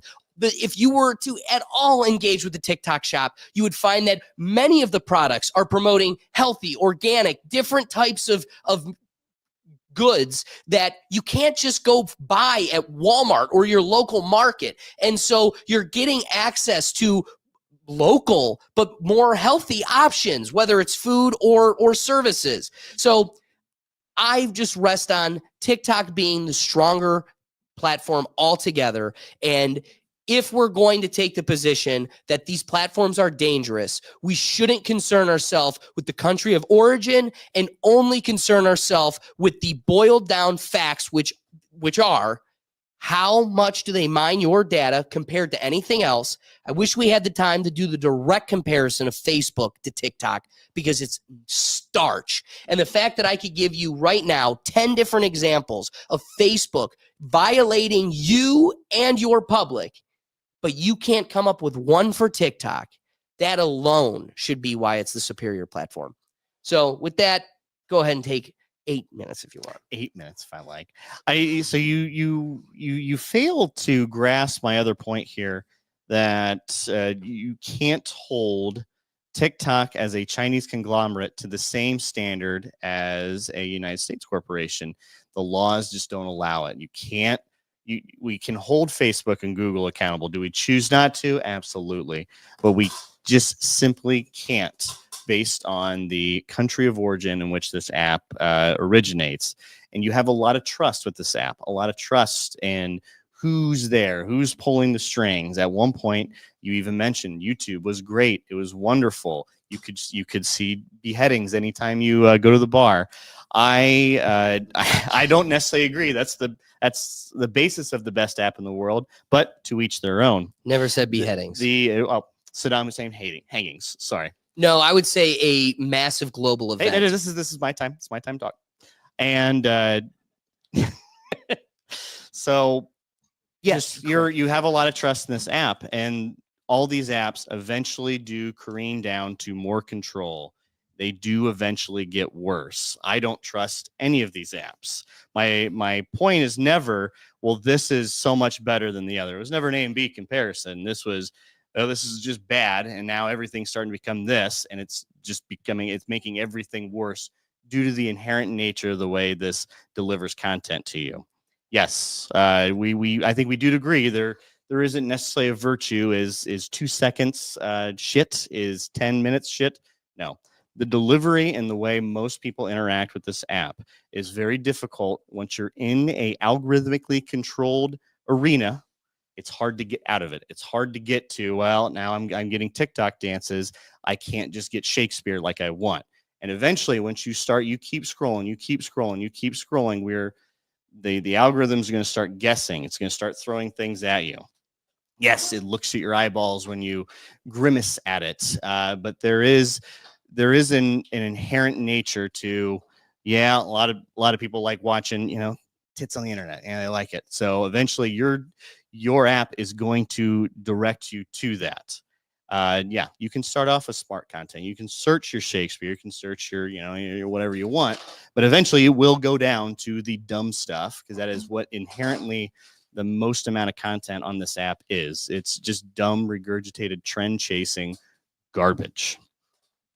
There's something to be said that yet we have another app that children are using, and it's a bit of an issue. Social media is a bit of a cancer here on this world, and due to the addictive nature of the way we are interacting with this app, it's inherently not good, not virtuous, not what we want to see.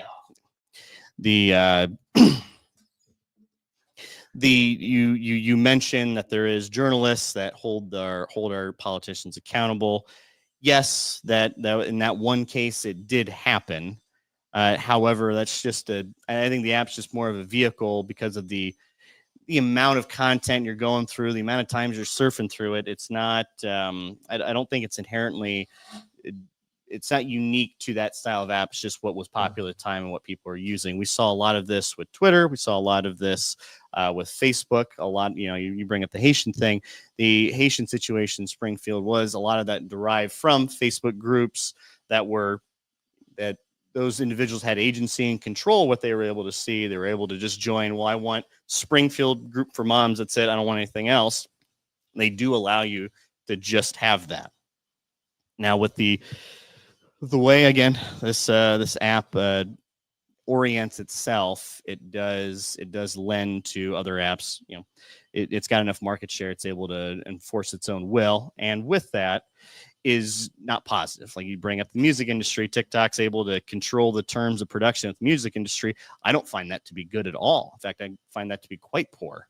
Instead of the music industry choosing what it thinks each niche is going to have, it's now more so than it ever has, throwing what's the new trendy thing on the app without understanding what makes a trend happen. And it's focusing most of it's allocating its resources towards that specifically. TikTok's just it's the vehicle in which we see a lot of these issues that are coming to light, and because of the rapid speed and how we move through it, it's not good. When we get our bite-sized snacks in however many minutes we seem to have them, it eventually, once we start hitting to that critical mass of no good content, junk food content, we're eventually going to be a sum of its parts of the junk food, because I don't have the agency to control what is going on this app. It's algorithmically controlled. I don't have the agency to choose what video. I can't just individually look at 20 videos in a row, or I can't just look at 20 videos in front of me and go, well, I want that one. I want that one. I have to have all of it here. So on with this last point here. I believe Americans should stop using TikTok. TikTok's the worst social media app because of its addictive nature, and we should stop using social media apps and go outside. Go touch grass. Be a chill guy. Go touch grass. On TikTok. Rest my case there. I can appreciate that. We got Ricky and Silent. Doug, did you have any comments as well? Does anybody want to say their 2 cents about it? Here? As a TikTok user, sorry, go ahead, Doug. No, he said he doesn't use TikTok. So what were you going to say, Silent? I was going to say, as a TikTok user, I think TikTok, or actually I know for a fact that TikTok is way more, you can curate it way more to your liking. So if you don't like any of the garbage and trash that you see on TikTok, the dances and all that, you can completely remove it from your feed and have the For You page be algorithmically only things that you have liked, which makes it really, really fun to scroll through, versus Instagram that shoves a lot of posts that are not safe for work in many cases down your throat all the time. Yeah, you want to talk about gruesome videos. There's so many more gruesome videos on TikTok, or I mean on Instagram. Well, I thought your part of your point is you like these gruesome videos. No, not at all. No. The crux of my point is I had to articulate for the sake of YouTube, because I never said the word you used about releasing appendages, like a head. I didn't say that. I said a global leader having a global event. While being extreme, you got to see firsthand.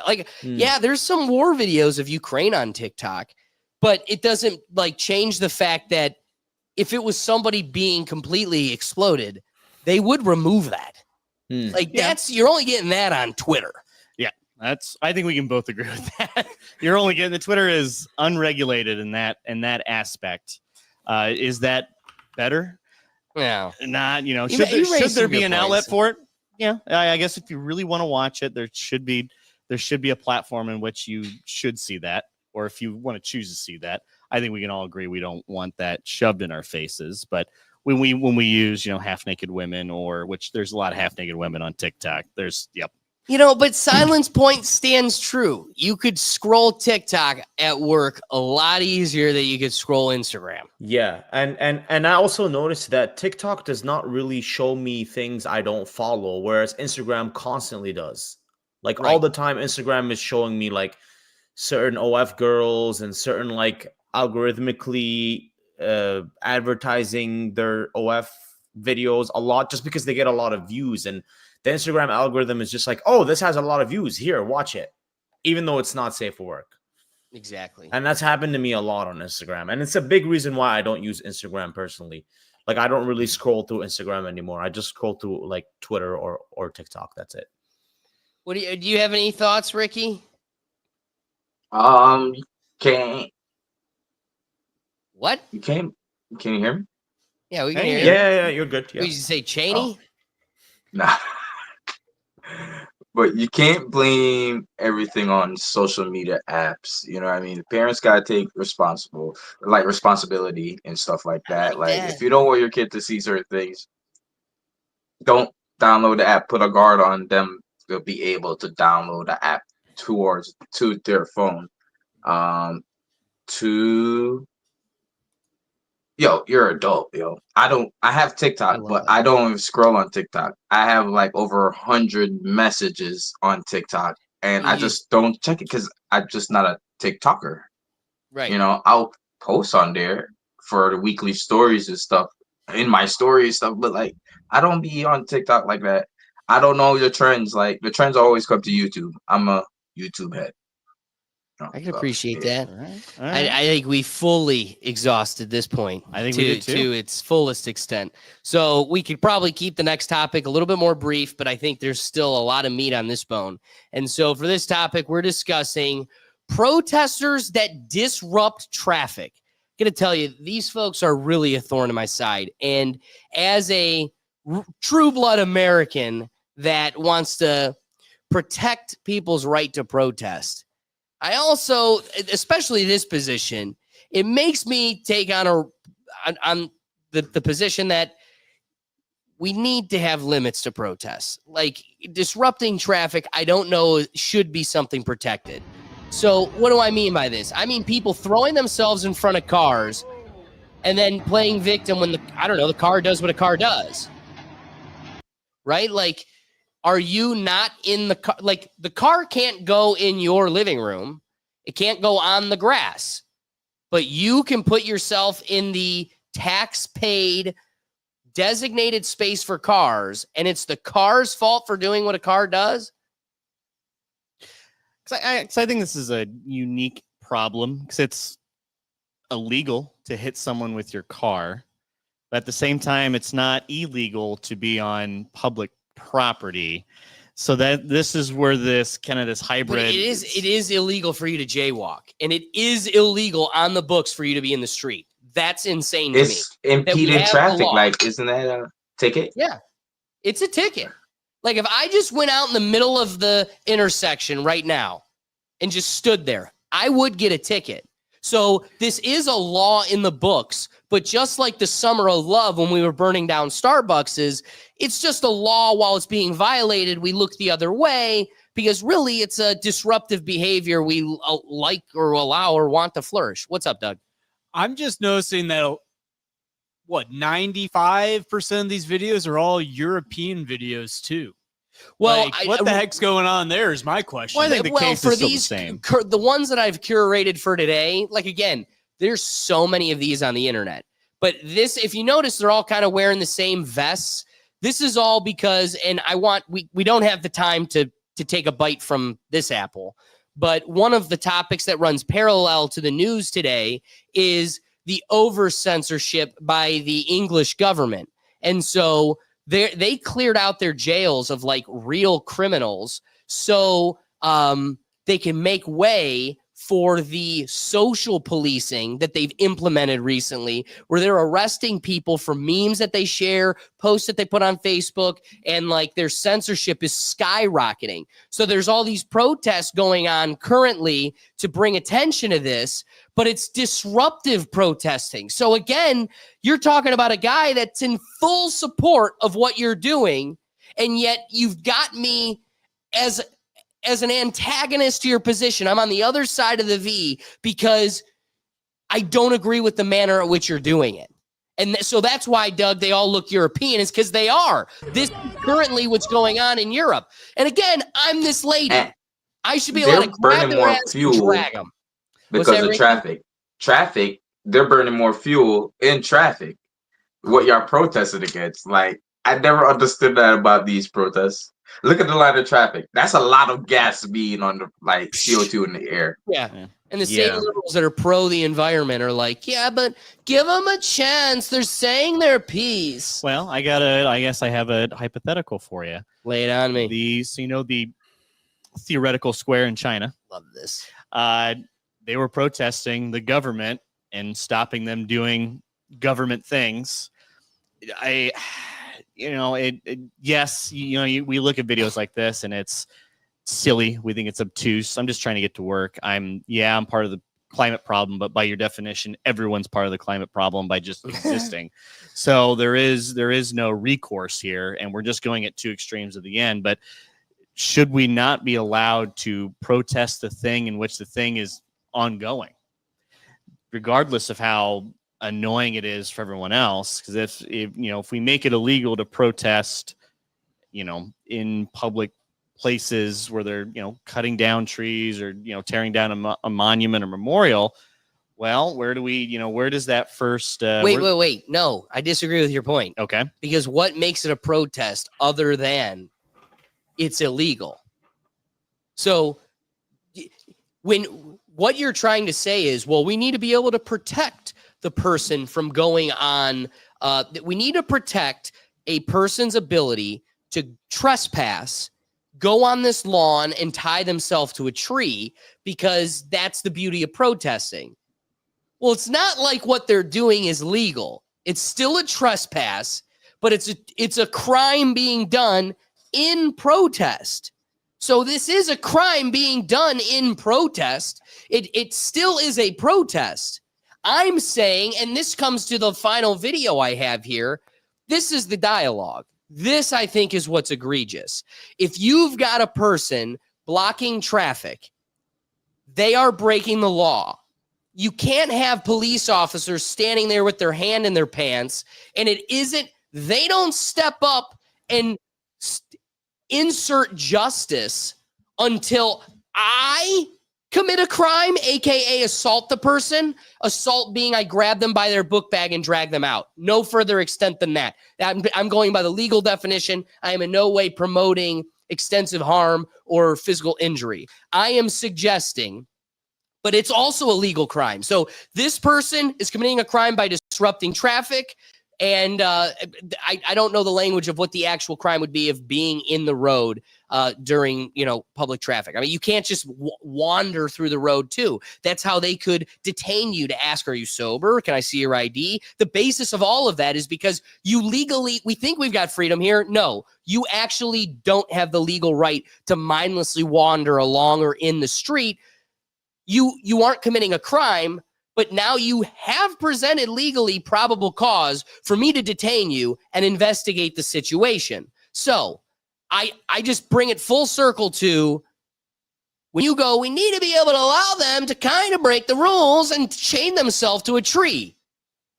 I agree. But that virtue or that point doesn't then make it legal to chain yourself and trespass on this property. It's still illegal. But it's in protest, and and when they come and arrest you and you go to jail, you're sitting there in pride. One, the law was supplied, but I was doing this in protest. Martin Luther King or Rosa Parks. Rosa Parks, yeah. Perfectly. She went to jail with the intention of a protest drawing more attention to this. In fact, I want you to arrest me. That's going to save the point or hopefully bring justice. So I just want to say the problem is when a person is trespassing in the middle of the street and I commit an assault by grabbing their book bag and pulling them, why is it at that point a bystanding officer with his hand in his pockets then decides to choose the law, but totally ignored it when they were violating the law? Bring up the video. There you go. Let me get this Yep, horn. yep. Just acknowledge that the horn doesn't stop. It's still going. It's now I want to concede my point is void because in this specific example, the cops should go after the guy because he throws this other man into his feet. Yep. If that guy didn't hit the cop, it probably would have been different. But notice these cops come in full force. Now they're going to supply justice. pushing him into You've traffic. got assholes, it's like 10 of them, flat out blocking the traffic. But it isn't until he removes one of them ipso facto, through the person he removes, commits an assault on I the have cop. to assume that's what that guy's buddy is yelling to the cop too. He got out of the car to yell at the cop. Exactly. That's a bigger point. And so again, what if these guys are going to work, and it shouldn't belittle, it shouldn't at all take away from their right to transport themselves. Look, and they're even But- blocking a motorcycle right now, and even a motorcycle would should go be through able to that. just go around, mount the curb, whatever. You know, if they're going to block the road, screw it. I'll take the sidewalk then. I would rip that sign. And then what? I'm being arrested for No, assault. just drive through Yeah. the sign. It's a freaking sign. You'd probably be arrested for assault. Well, it could be This is vinyl. like How about first person this disorder, the main character syndrome. You know what I mean? Because if they really want to make a point, go in front of where the oil trucks drive out and block those oil trucks. You know what I mean? Block the gas trucks that's going to go to the gas stations. Go to those places. Don't disrupt everyday people's life over y'all People who may shenanigans. agree with them, too. They're making a point, but like, come on now. Right? Silent, what are your thoughts on this form of protest? Yeah, I think the better thing to do is probably to go protest in front of the lawmakers that are affecting the laws that you are protesting. Maybe disrupt their day, because that'll probably send a much clearer message and much stronger message than to just disrupt like normal citizens' days. You know, maybe go to the parliament in the UK, you know, or like the Don't go Senate to the Capitol. or whatever, you know, like, and that's what I mean, right? Like it's Not allowed. it's really gonna send a much stronger message if like 100 people just block the way into parliament, for example. All right, Right. guys, yeah, you guys can't have your parliamentary debate now until you hear us out, you know, or like Yeah, I love you know that. you discuss with us, or until you see our issues, you know, because think of how much more direct that is. Right. Because most likely, if you're protesting something, someone or somewhere in parliament, in the UK's case, or in the Senate in US case, or like they probably wrote a law or made some sort of bill that is the reason why this thing you're protesting is even happening in the first place. So why not go disrupt them, the people that Right. wrote the bills, right? Instead of just sitting in traffic and causing fucking chaos and just mayhem, basically. Heck, Well, even and- that bike couldn't even pass. Like that was crazy. Like they're even blocking Yeah. bikes. Like that's wild. Like even the bikes can't pass through. Like that's just insane.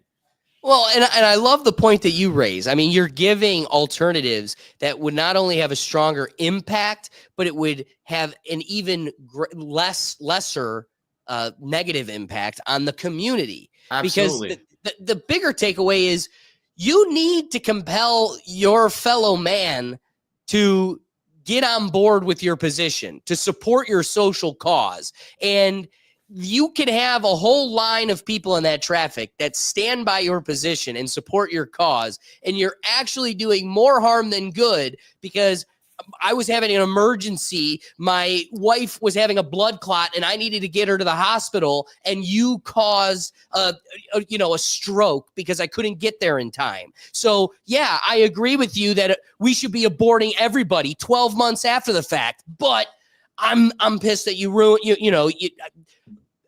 you ruined my experience with my wife, and now even though I support your cause, I now can't, I hold a grudge that otherwise now tarnishes the position. Did you want to respond at all? Yeah, I sometimes I think with protesting, there is, let's put us back in the 60s and the civil protests. People were annoyed, it's like, well, I can't sit in the front of the bus. I'm trying to sit in the front of the bus. You have this woman here, so now I'd be in front of the bus, trying to sit in front of the bus. There is some, I think they don't do a good job relating to the average person. Be like, well, maybe we should stop oil. They just kind of annoy people. But there is, a protest should have cultural impact. It should just, if we're just going to relegate all protests to the least seen part of wherever, well, you can protest, but it's over. It's got to be in the middle of the woods at 3 a.m.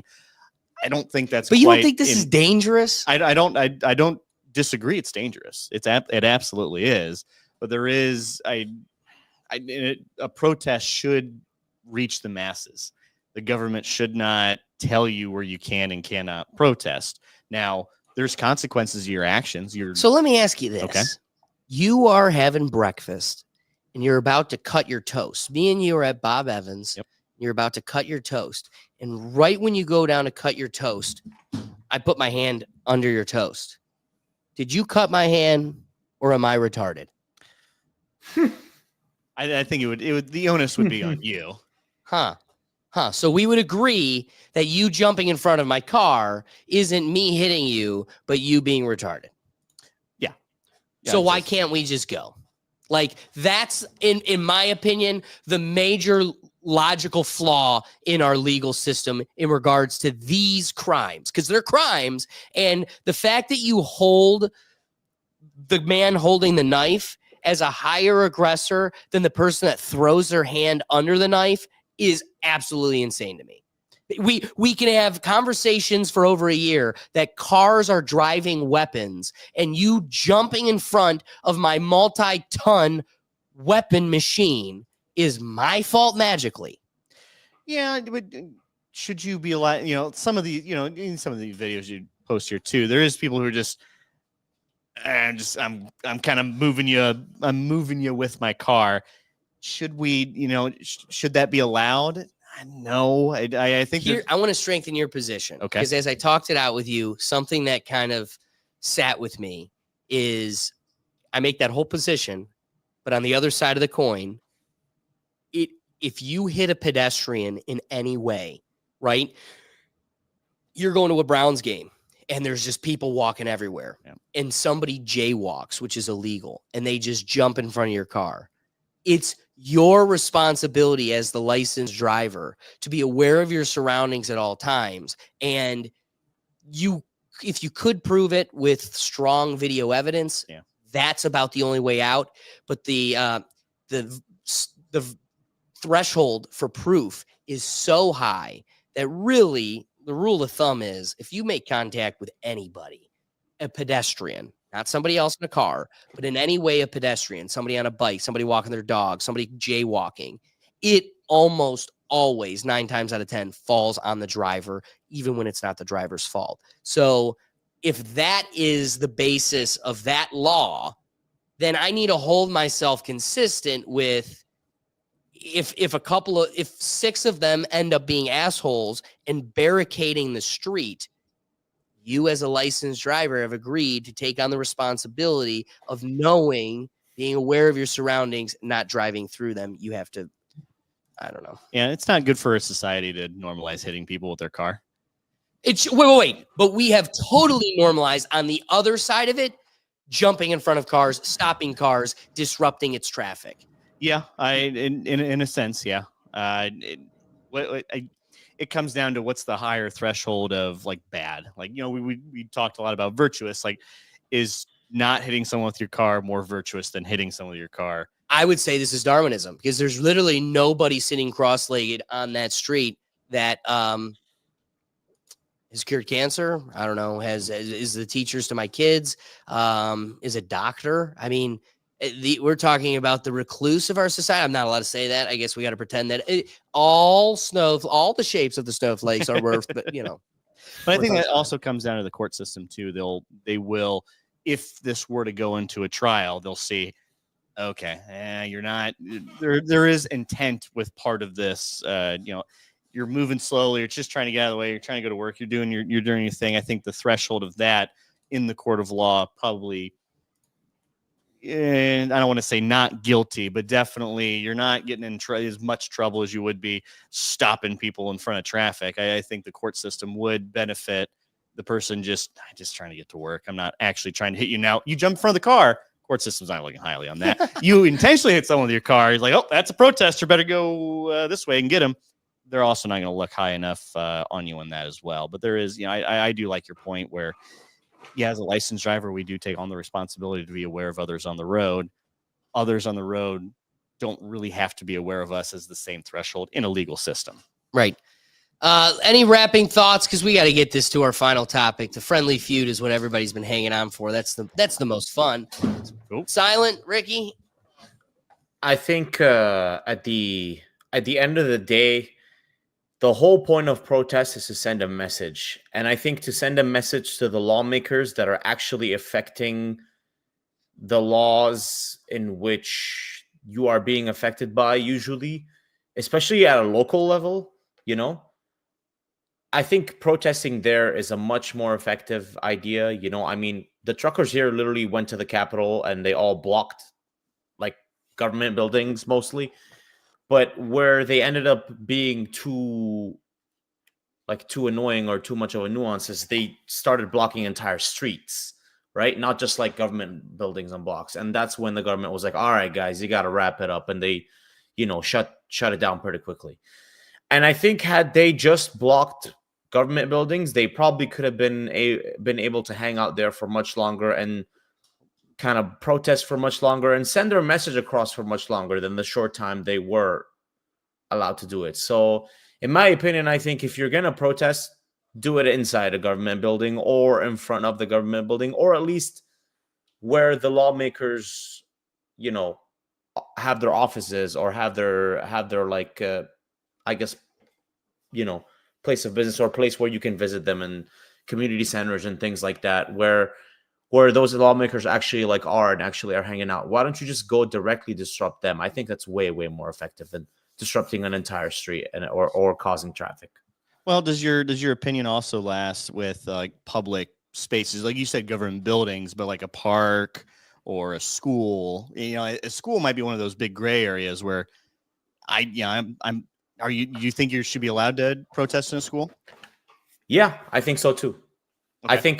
I think a school is pretty appropriate as long as you are doing it in a non-disruptive manner. Like you could just sit there, like these guys are just sitting there with signs. Like you could do that in a school. That doesn't really disrupt that much versus, sitting there on the street where there's moving, multiple ton vehicles and cars and heck, even bikes, as we saw. So that's definitely way more disrupting than, say, like if all of us just go to the school gym and just sit quietly and hold signs, I think there's ways to it, right? And also in a park too, same thing. Like if we all just go to the park and hold signs, we're not really disrupting much in a park, because there isn't really much movement going on in the park. And if there is, people can just go around, so it's not like a car can't really, go on the sidewalk and go around you, right? So, but can we agree that the back and forth you two just shared mainly revolved around the consideration of disruption? How much of an extent we would allow a disruption. And so the First Amendment has already fully litigated where your rights to freedom of speech and freedom to protest start and end in a schoolhouse. And so how do you police something at school that was posted on Facebook outside of school hours? These considerations have already been totally flushed out. They say it has to reach the schoolhouse gate for them to have the right to police it. So one of the considerations was during the Vietnam War, a girl wore an armband in protest to signify a protest to the Vietnam War.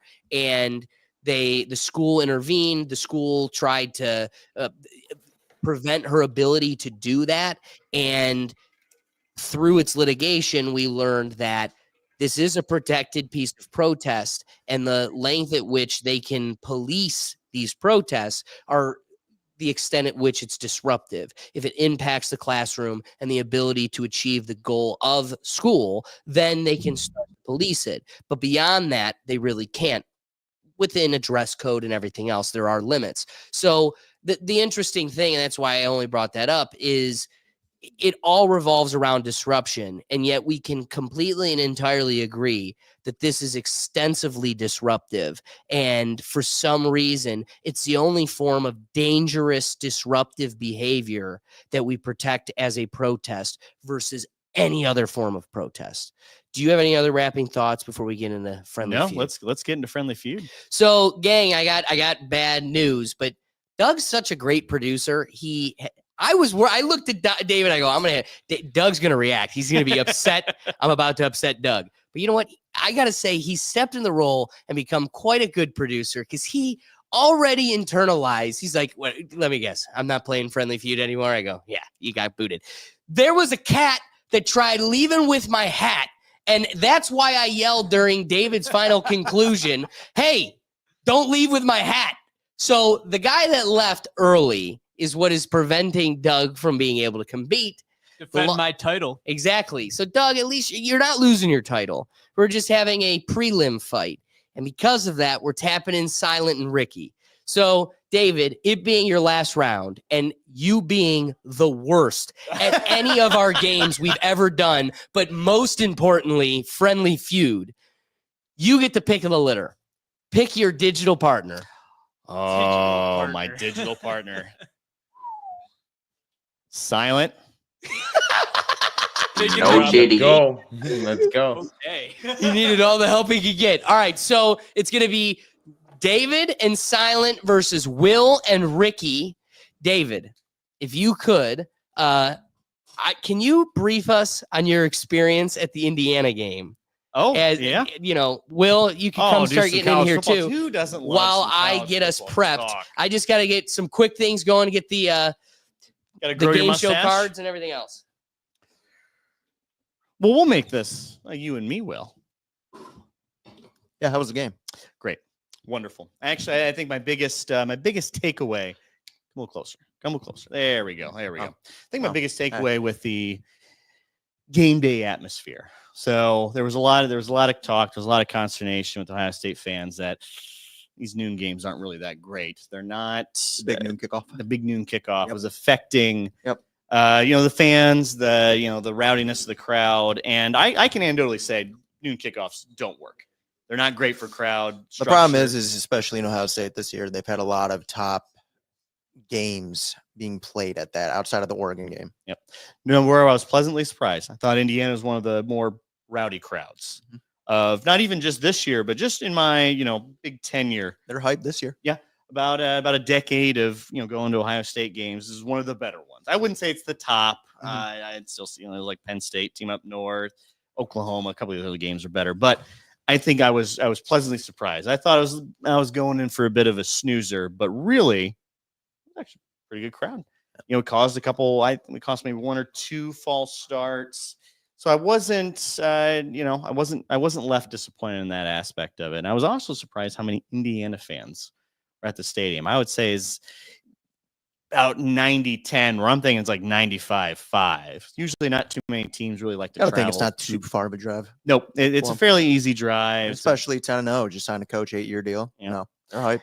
And I think it's also probably hard to find, like, if you're just looking at a camera, because they're all wearing the red or white. I know. Or pretty black. similar, You're wearing a black coat, and it's either red or white. So it's hard. It's really hard to tell. And I was talking to one of the Indiana fans that said they always take their big stadium pictures for like on the wall or like their big like showcase events during Ohio State games. They're all just wearing red. So they'll just see a nice away game. Like, oh, there you go. Hey, this is the normal Indiana game day crowd. So, well, the other thing here's my concern though. I think the defense played great. I think our special teams made some plays. Their offense had some issues. I don't think there was quite as consistent. So we left off like the last major drive we had as an Ohio State team was that Penn State drive. We're basically exhausting 6 minutes of clock at the last quarter of the game.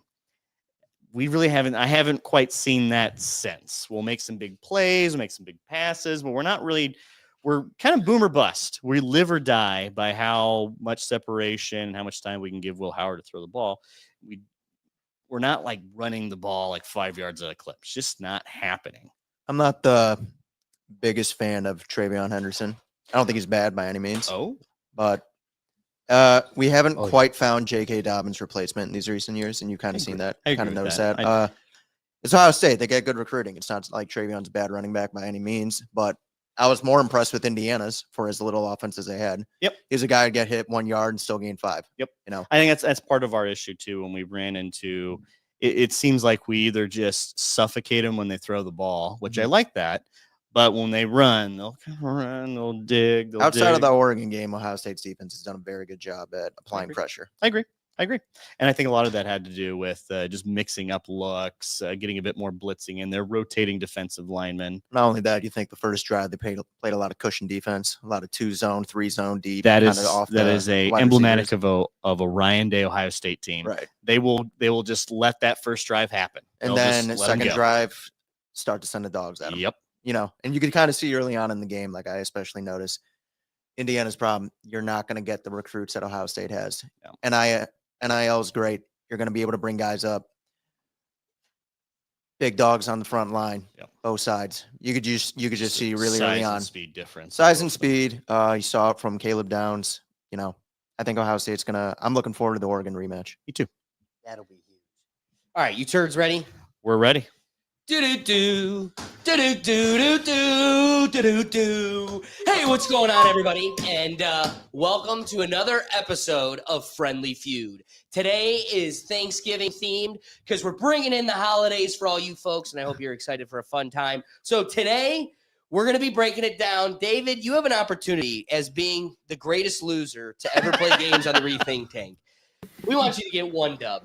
So I'm hoping you could pull one out here. Me too. So looking at first you and Silent versus Will and Ricky. We had 75 people surveyed for today's contest. To get the first attempt at the question here, you have to be the first to hit the buzzer. Before you ask that, can I ask you a question? Does that hurt when you take it off? What? The mustache. Surprising. It's good makeup. What? It's easy. It comes What do you mean it's Makeup in Like this you drew economy? that on, or like you? What I do is I go in the bathroom and and then it grows. I It's thought you an were easy farting. Shave tomorrow. He gives himself a Cleveland steamer. It's just a makeup. No, that's in the morning. So, first one to hit the buzzer, but you have to wait until I ask the question. So, Finish. So this is for the Finish. both of us. yes, Oh, okay. you versus David. Name the best way to cook the turkey. And it was David. David, The best way to cook the turkey? please. That'd be deep frying. Deep frying is the number 2 answer. You are shit at this game. Will, The oven. go figure. That's the number 1 answer. Do you want to play or pass? Ricky, do you want to play? Pay or pass? Yeah, Ricky's he wants saying to play. play. He wants to play it. No, pass, Ricky. You're No. muted, man. Unmute yourself. Ricky, you're Ricky, muted. I can Damn it! hear Speak you. up. Oh, You're pass, outside. pass, You're outside. You're damn outside. Ricky is saying pass. pass. it. Pass. All right, pass. Bad strategy. That's You not get good. to go. but- There are 2 left on the board. So Okay. is it Or silent? there's only 1 left on the board. It goes to Silent. Bring in Silent for me. All right, Silent. Name the best way to cook the turkey. Number 1 answer was oven. Number 2 answer was fried. Only 1 left. Jesus, why would you pass? What is the third option? You guys saved. I'm giving him a win. Yeah, you saved David. A smoker? It's smoking. Yes, smoked turkey is. You guys won the point. Da, da, da, da. Dun, dun, David got dun. one. I thought there was more options. My fault. I didn't know there was only one more answer. David was saved. You're getting so lucky. All right, and I don't think you wanted my answer. So it wasn't smoked. I quit. Microwave a turkey. And you're serious about it? Like leftover turkey, you You're not microwave it kidding when you're that done? It's that would- not cooking; it's being heated. You are so bad at these games. Literally, Maybe if Doug was, now I know why Ricky passed. they'll beat themselves. He's had a front row seat to David enough times. All right, can you bring in Ricky and David, or Ricky and Silent, please? Perfect.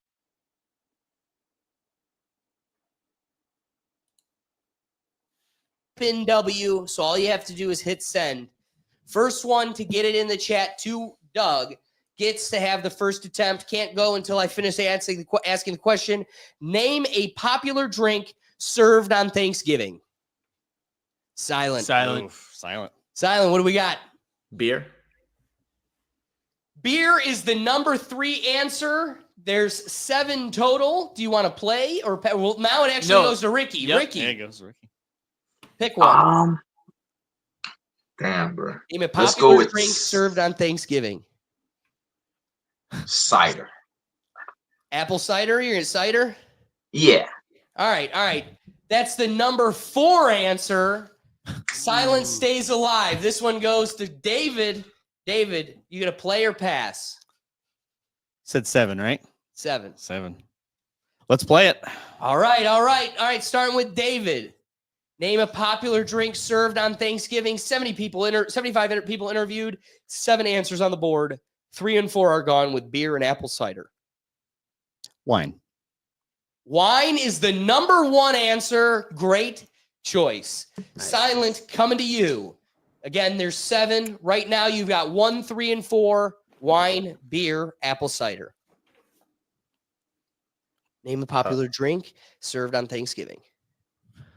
I Coke. love that you had a pick of the litter and you picked the Canadian for the most American holiday. I gotta They zing, celebrated like a everyone month. else's We act. have Thanksgiving here too, by the way. Just a month Okay, before. good. It just I'm glad happens you a guys month are before. thankful. Yeah. They're Jesus. thankful for their engines. They got them too. They gave him casinos. All right. So what are you going with? Coke. So here. So, like, soda? Oh, you're a judge. I think it is a general. All right, we're gonna give Yep. it to you. Soda pop is a category on the list. Yeah. So, Hey, Silent. Do you guys call it soda or pop up there? What do you call it? Coke? Depends. I just there say are people Coke. that call I it usually Coke. just Yeah, say like Coke. Southerners or- just call it Coke. What Coke? Yeah. What Coke you want? Sprite? All right. Yeah. They do. Yeah. It's crazy. It's a real thing. Mason Lamos. Dixon line. And what Big was that? deal. What was that 3? That's that extra chromosome. All right. Name a popular drink served on Thanksgiving. We got wine, beer, apple cider, and soda pop. We're looking for answers 2, 6, and 7. Going to you, David. Liquor. Booze, liquor. I mean, those go interchangeable. That I'm going to give you an opportunity to be more specific. Be more specific. Let's go whiskey. Number 2 answer was whiskey or bourbon. All right. Flip it to silent. I guess no X's on the board still.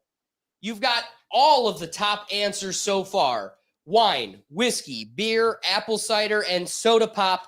You're looking at options 6 and 7. Going to you, Silent Destroyer. Water. You know, only one person put water. Huh. Only one. So that's the first X. Because to get on the list, you got to have at least 2 people submit the answer.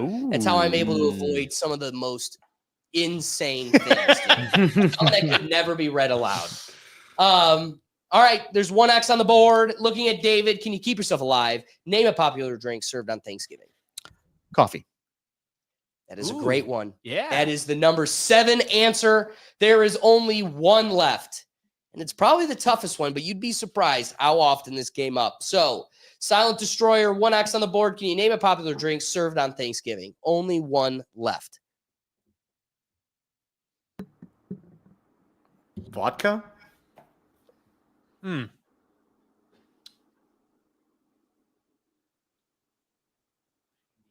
That's what I mean. Yeah.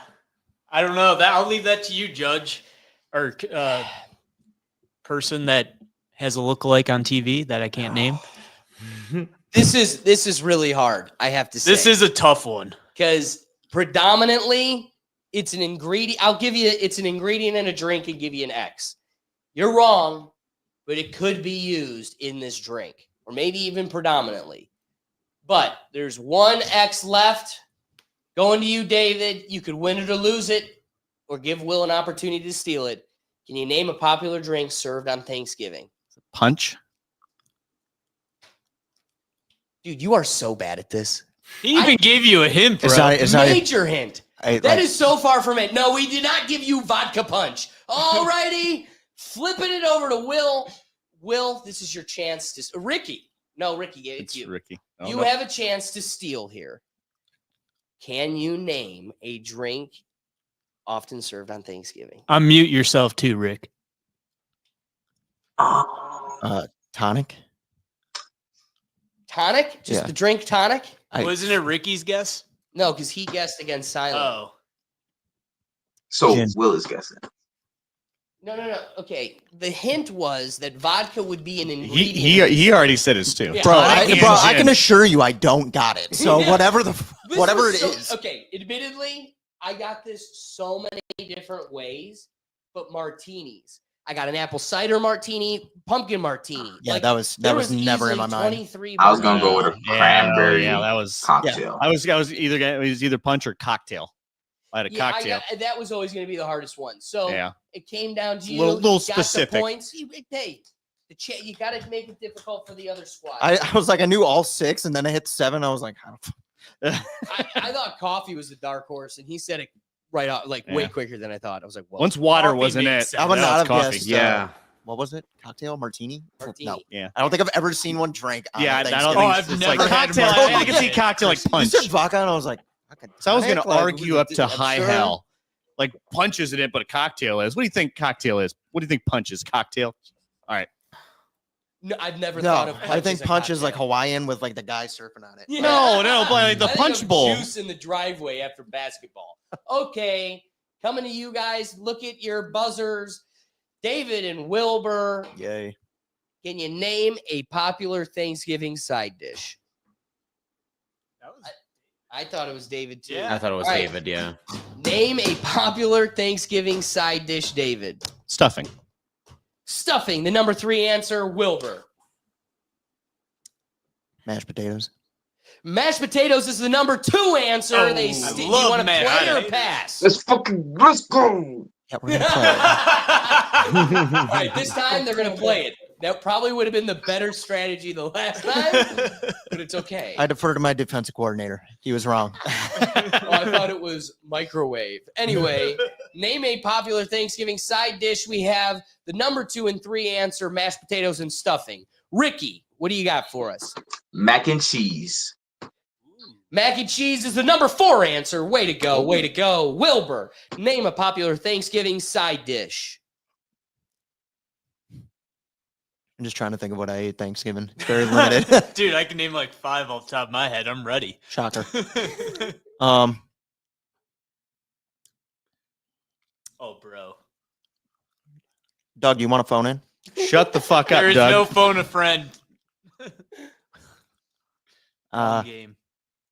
I don't know. Pie. Bro. It's famous ingredient for Pie is not a side dish, sir. But Ricky, you got your first X. You got 2 Cranberry 3, 4 sauce. Board, 8 potential options. There's a lot to He pick just from. gave you an answer, bro. Mashed potatoes, stuffing, and mac and cheese. No, No, Ricky he just said What'd he something. say? Ricky, repeat cranberry sauce. Really? Whoa. That is shocking to me. Oh, Doug, was that not on your list? All right, it's Bro. 2 X's. Will That famous song. Expect me. Oh, that's too much. exactly. Greens, Greens what? beans. Green beans is the number 1 answer. There you go, Funny buddy. enough, I did What? start thinking of that person. Beans, So, potatoes, yeah, lamb, I just lamb. started running through it all. All right, finish the You song, name Ricky. it. Finish All the song, right, Ricky. You guys are kind of doing all right. You got half of them. The 1, 2, 3, 4. Green beans, mashed potatoes, stuffing, mac and cheese. There's still 5, 6, 7, and 8 left on the board. Can you name a popular Thanksgiving side dish? Let's go with baked beans. Huh. Unfortunately, not. Bold on the choice, list. sir. Bold choice. I'm glad you bring said in- cranberry Bring in sauce. silent for us. All right, silent destroyer. Rigged. If you can name one of them on the list, you steal the point. Can you name a popular Thanksgiving side dish? Collard greens.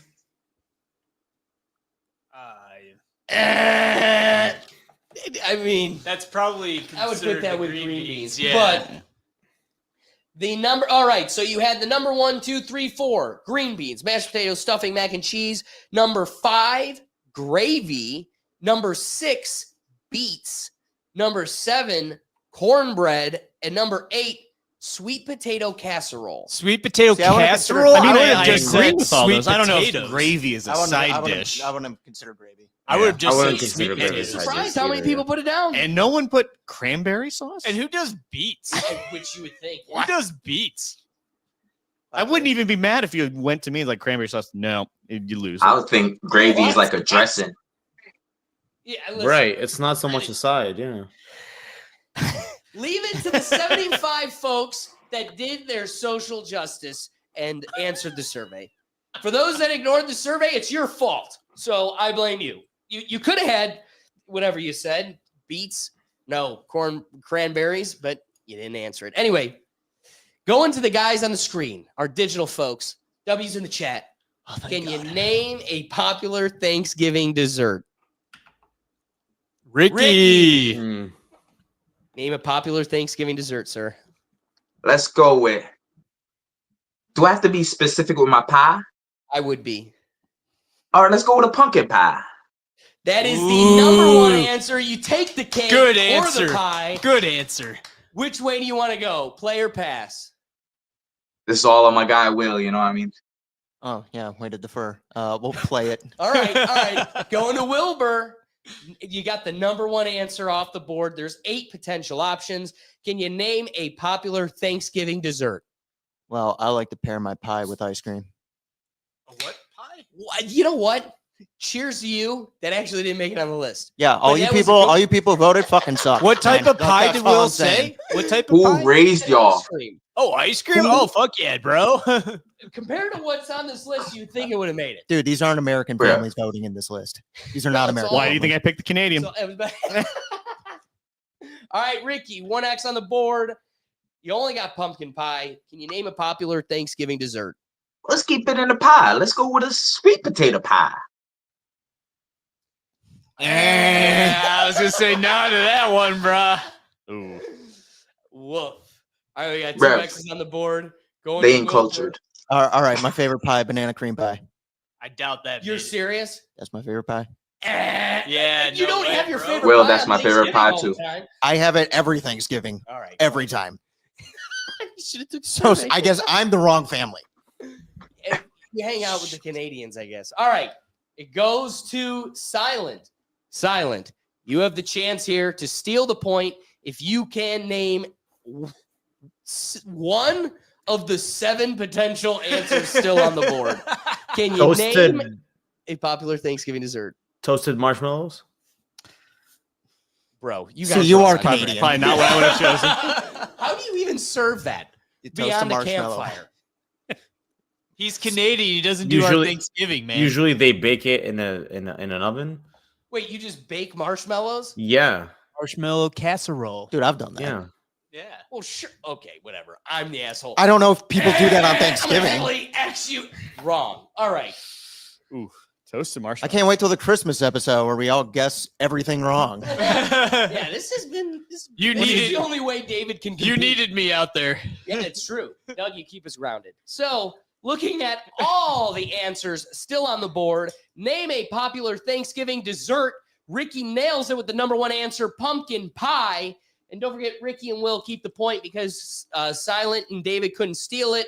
The other options left on the board, starting at the bottom, Rice Krispie treats, brownies, cheesecake, cookies, pecan pie, pumpkin cake roll, apple pie. Apple and pie. then the number 1 answer was that pumpkin pie. Dude, So, those are Ricky, the answers. apple pie, bro. Of all the pies, I was sitting here. I'm like, Ricky's gonna say apple. See, my Bro, go-to favorite on I'm not a fan of apple pie. I like McDonald's apple pie, but I don't like other Pecan apple pie on the pies. list?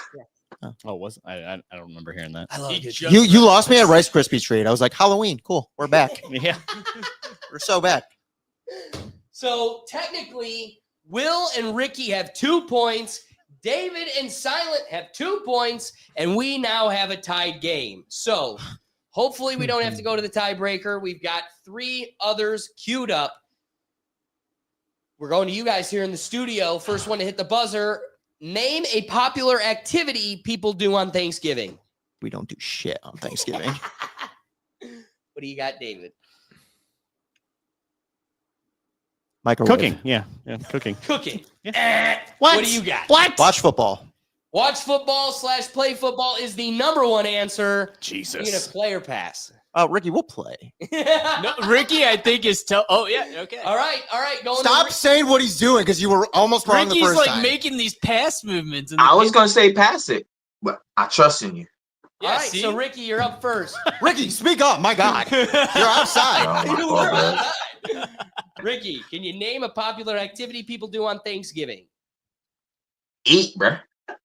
Eat is on the list, number 3. How is that not number 1? How is Football cooking not dominates even the on there? holiday. Jesus Christ. Wilbur. Argue over politics. Oh, that's a good one. That's a good one, though. That's every Thanksgiving's like that. That's a So real answer. that's objectively a bad list. Hey, blame it on the surveyors. All right, Ricky, 1X on the board. Number 1 and number 3 answer gone. Watch / play football and eat. Can you name a popular activity people do on Thanksgiving? See, after you fill your belly up, you get such thing called the itis, the nigga-itis. You sleep. Is that on the list? So Is sleep. that's what puts me to sleep? It's the itis. I thought I had the sniffles coming, and it was the itis. It was the and itis. It put me to sleep.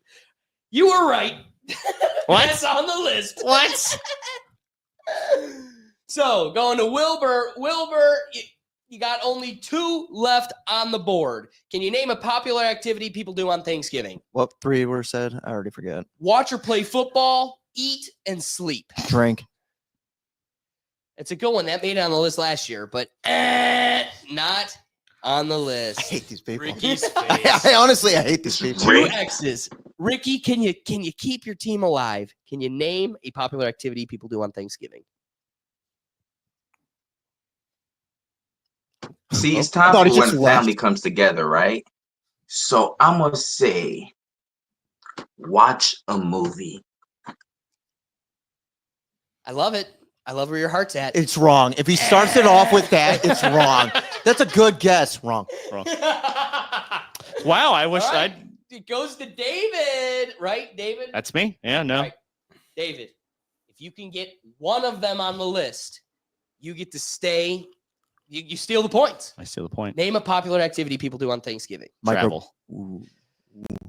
And Wilbur and Ricky keep the point. All right, let's go through. What were the list. others? This is goofy.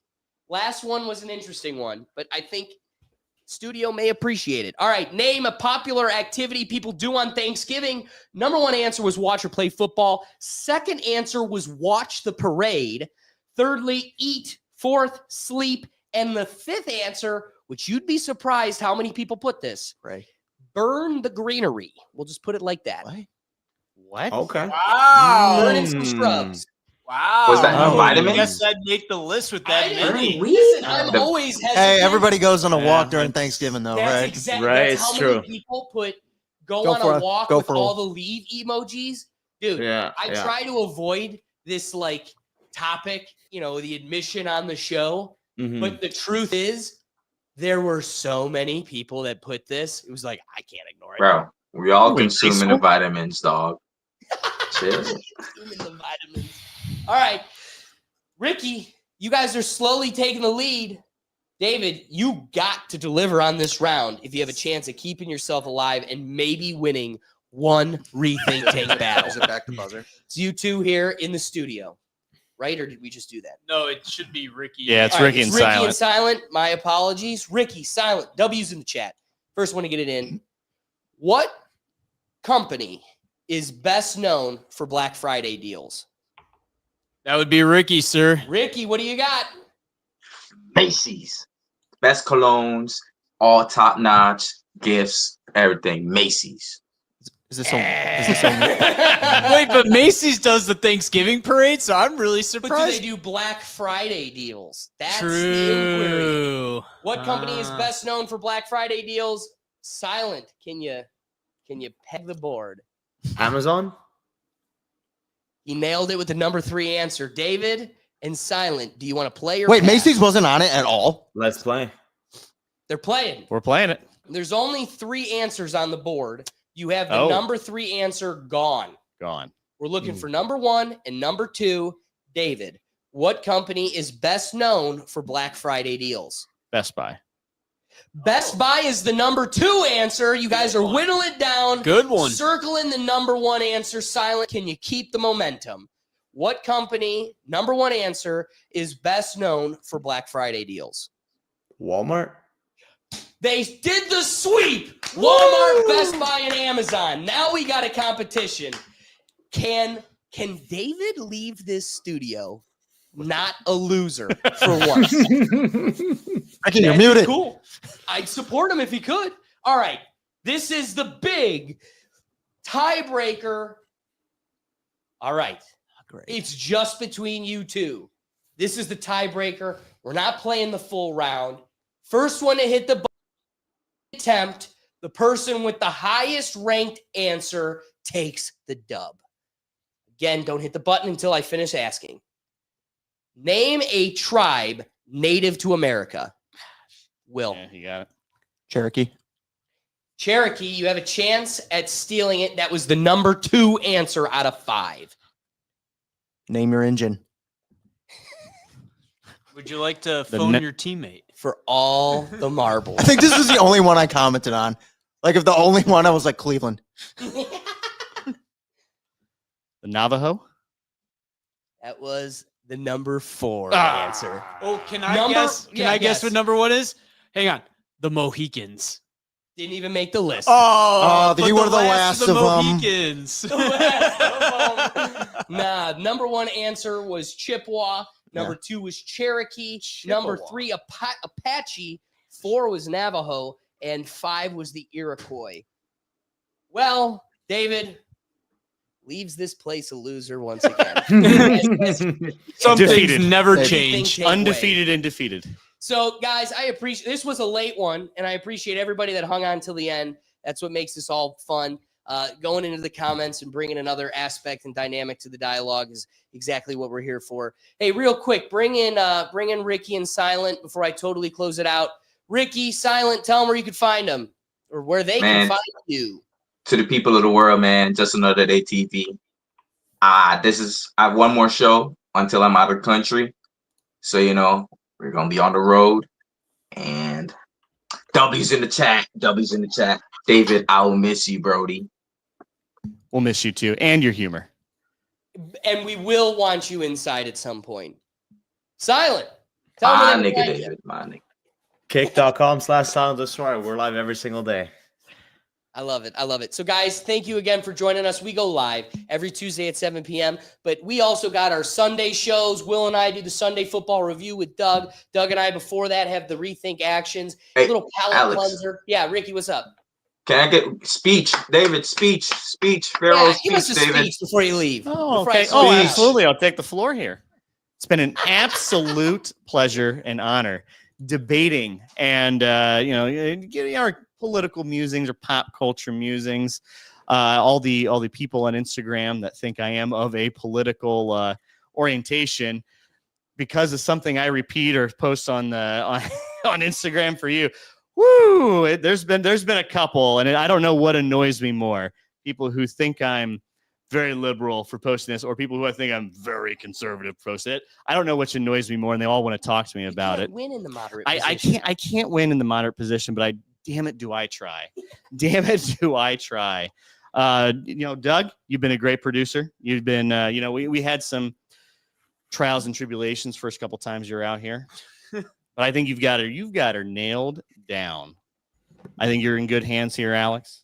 There is, for all the people there at the Rethink Tank, thank you for giving me a platform to spout things off like I've never had before. Just a splash. Mine has a Trump bullet in it, so it's different. It's Mine's better. All right. Cheers, brother. Cheers. Thank you. Thank Cheers. you for your Thank time. you. Ricky, cheers to you and everyone else with the Rethink Tank. Silent to the gang. Wilbur. W speech. Nice. So W again, speech. when this dude signed up to do this project in September of 23, we were at 118 subscribers on Yeah. YouTube. We have exceeded that literally tenfold, and the growth continues, and we owe that all to you guys. Everybody that engages with us on a weekly basis, for everybody that understands, you may not agree, but we're coming from a place of growth, and there's virtue to be found in these difficult conversations we have. I love the point of what you highlight, which is people are putting you in a box, and the way you internalize it is how far off they are from the real you. And to me, that's a reflection of our society where we're at. We put people in boxes, we write them off, and we conclude about their entire character based on surface level things that really have no bearing or merit. And hopefully this project becomes that medium that can bridge that gap. But I think we're always going to be fighting that projection Yep. of what they think we are versus who we really are. So hopefully, when we want to prop up the other greats of the Rethink Tank, we can bring you in to lose. Kind of like, you're kind of like the Bronny Jr. You make the rest of the team look better. So we're just going to bring you when you can come back in to make the rest of us look good. But no, seriously, dude, thank you for your time. It's been nothing but a pleasure. And I hope this isn't the end of the road, but for more to come. So guys, you can find all of our future content, the different shows across the different platforms. You can find it in one central place, and that's at our website at www.rethinktankpodcast.com. But again, guys, thank you for your time, and we'll catch you next week without David. Peace. Doug, you got to end the stream. This is like the last time. Just like that. How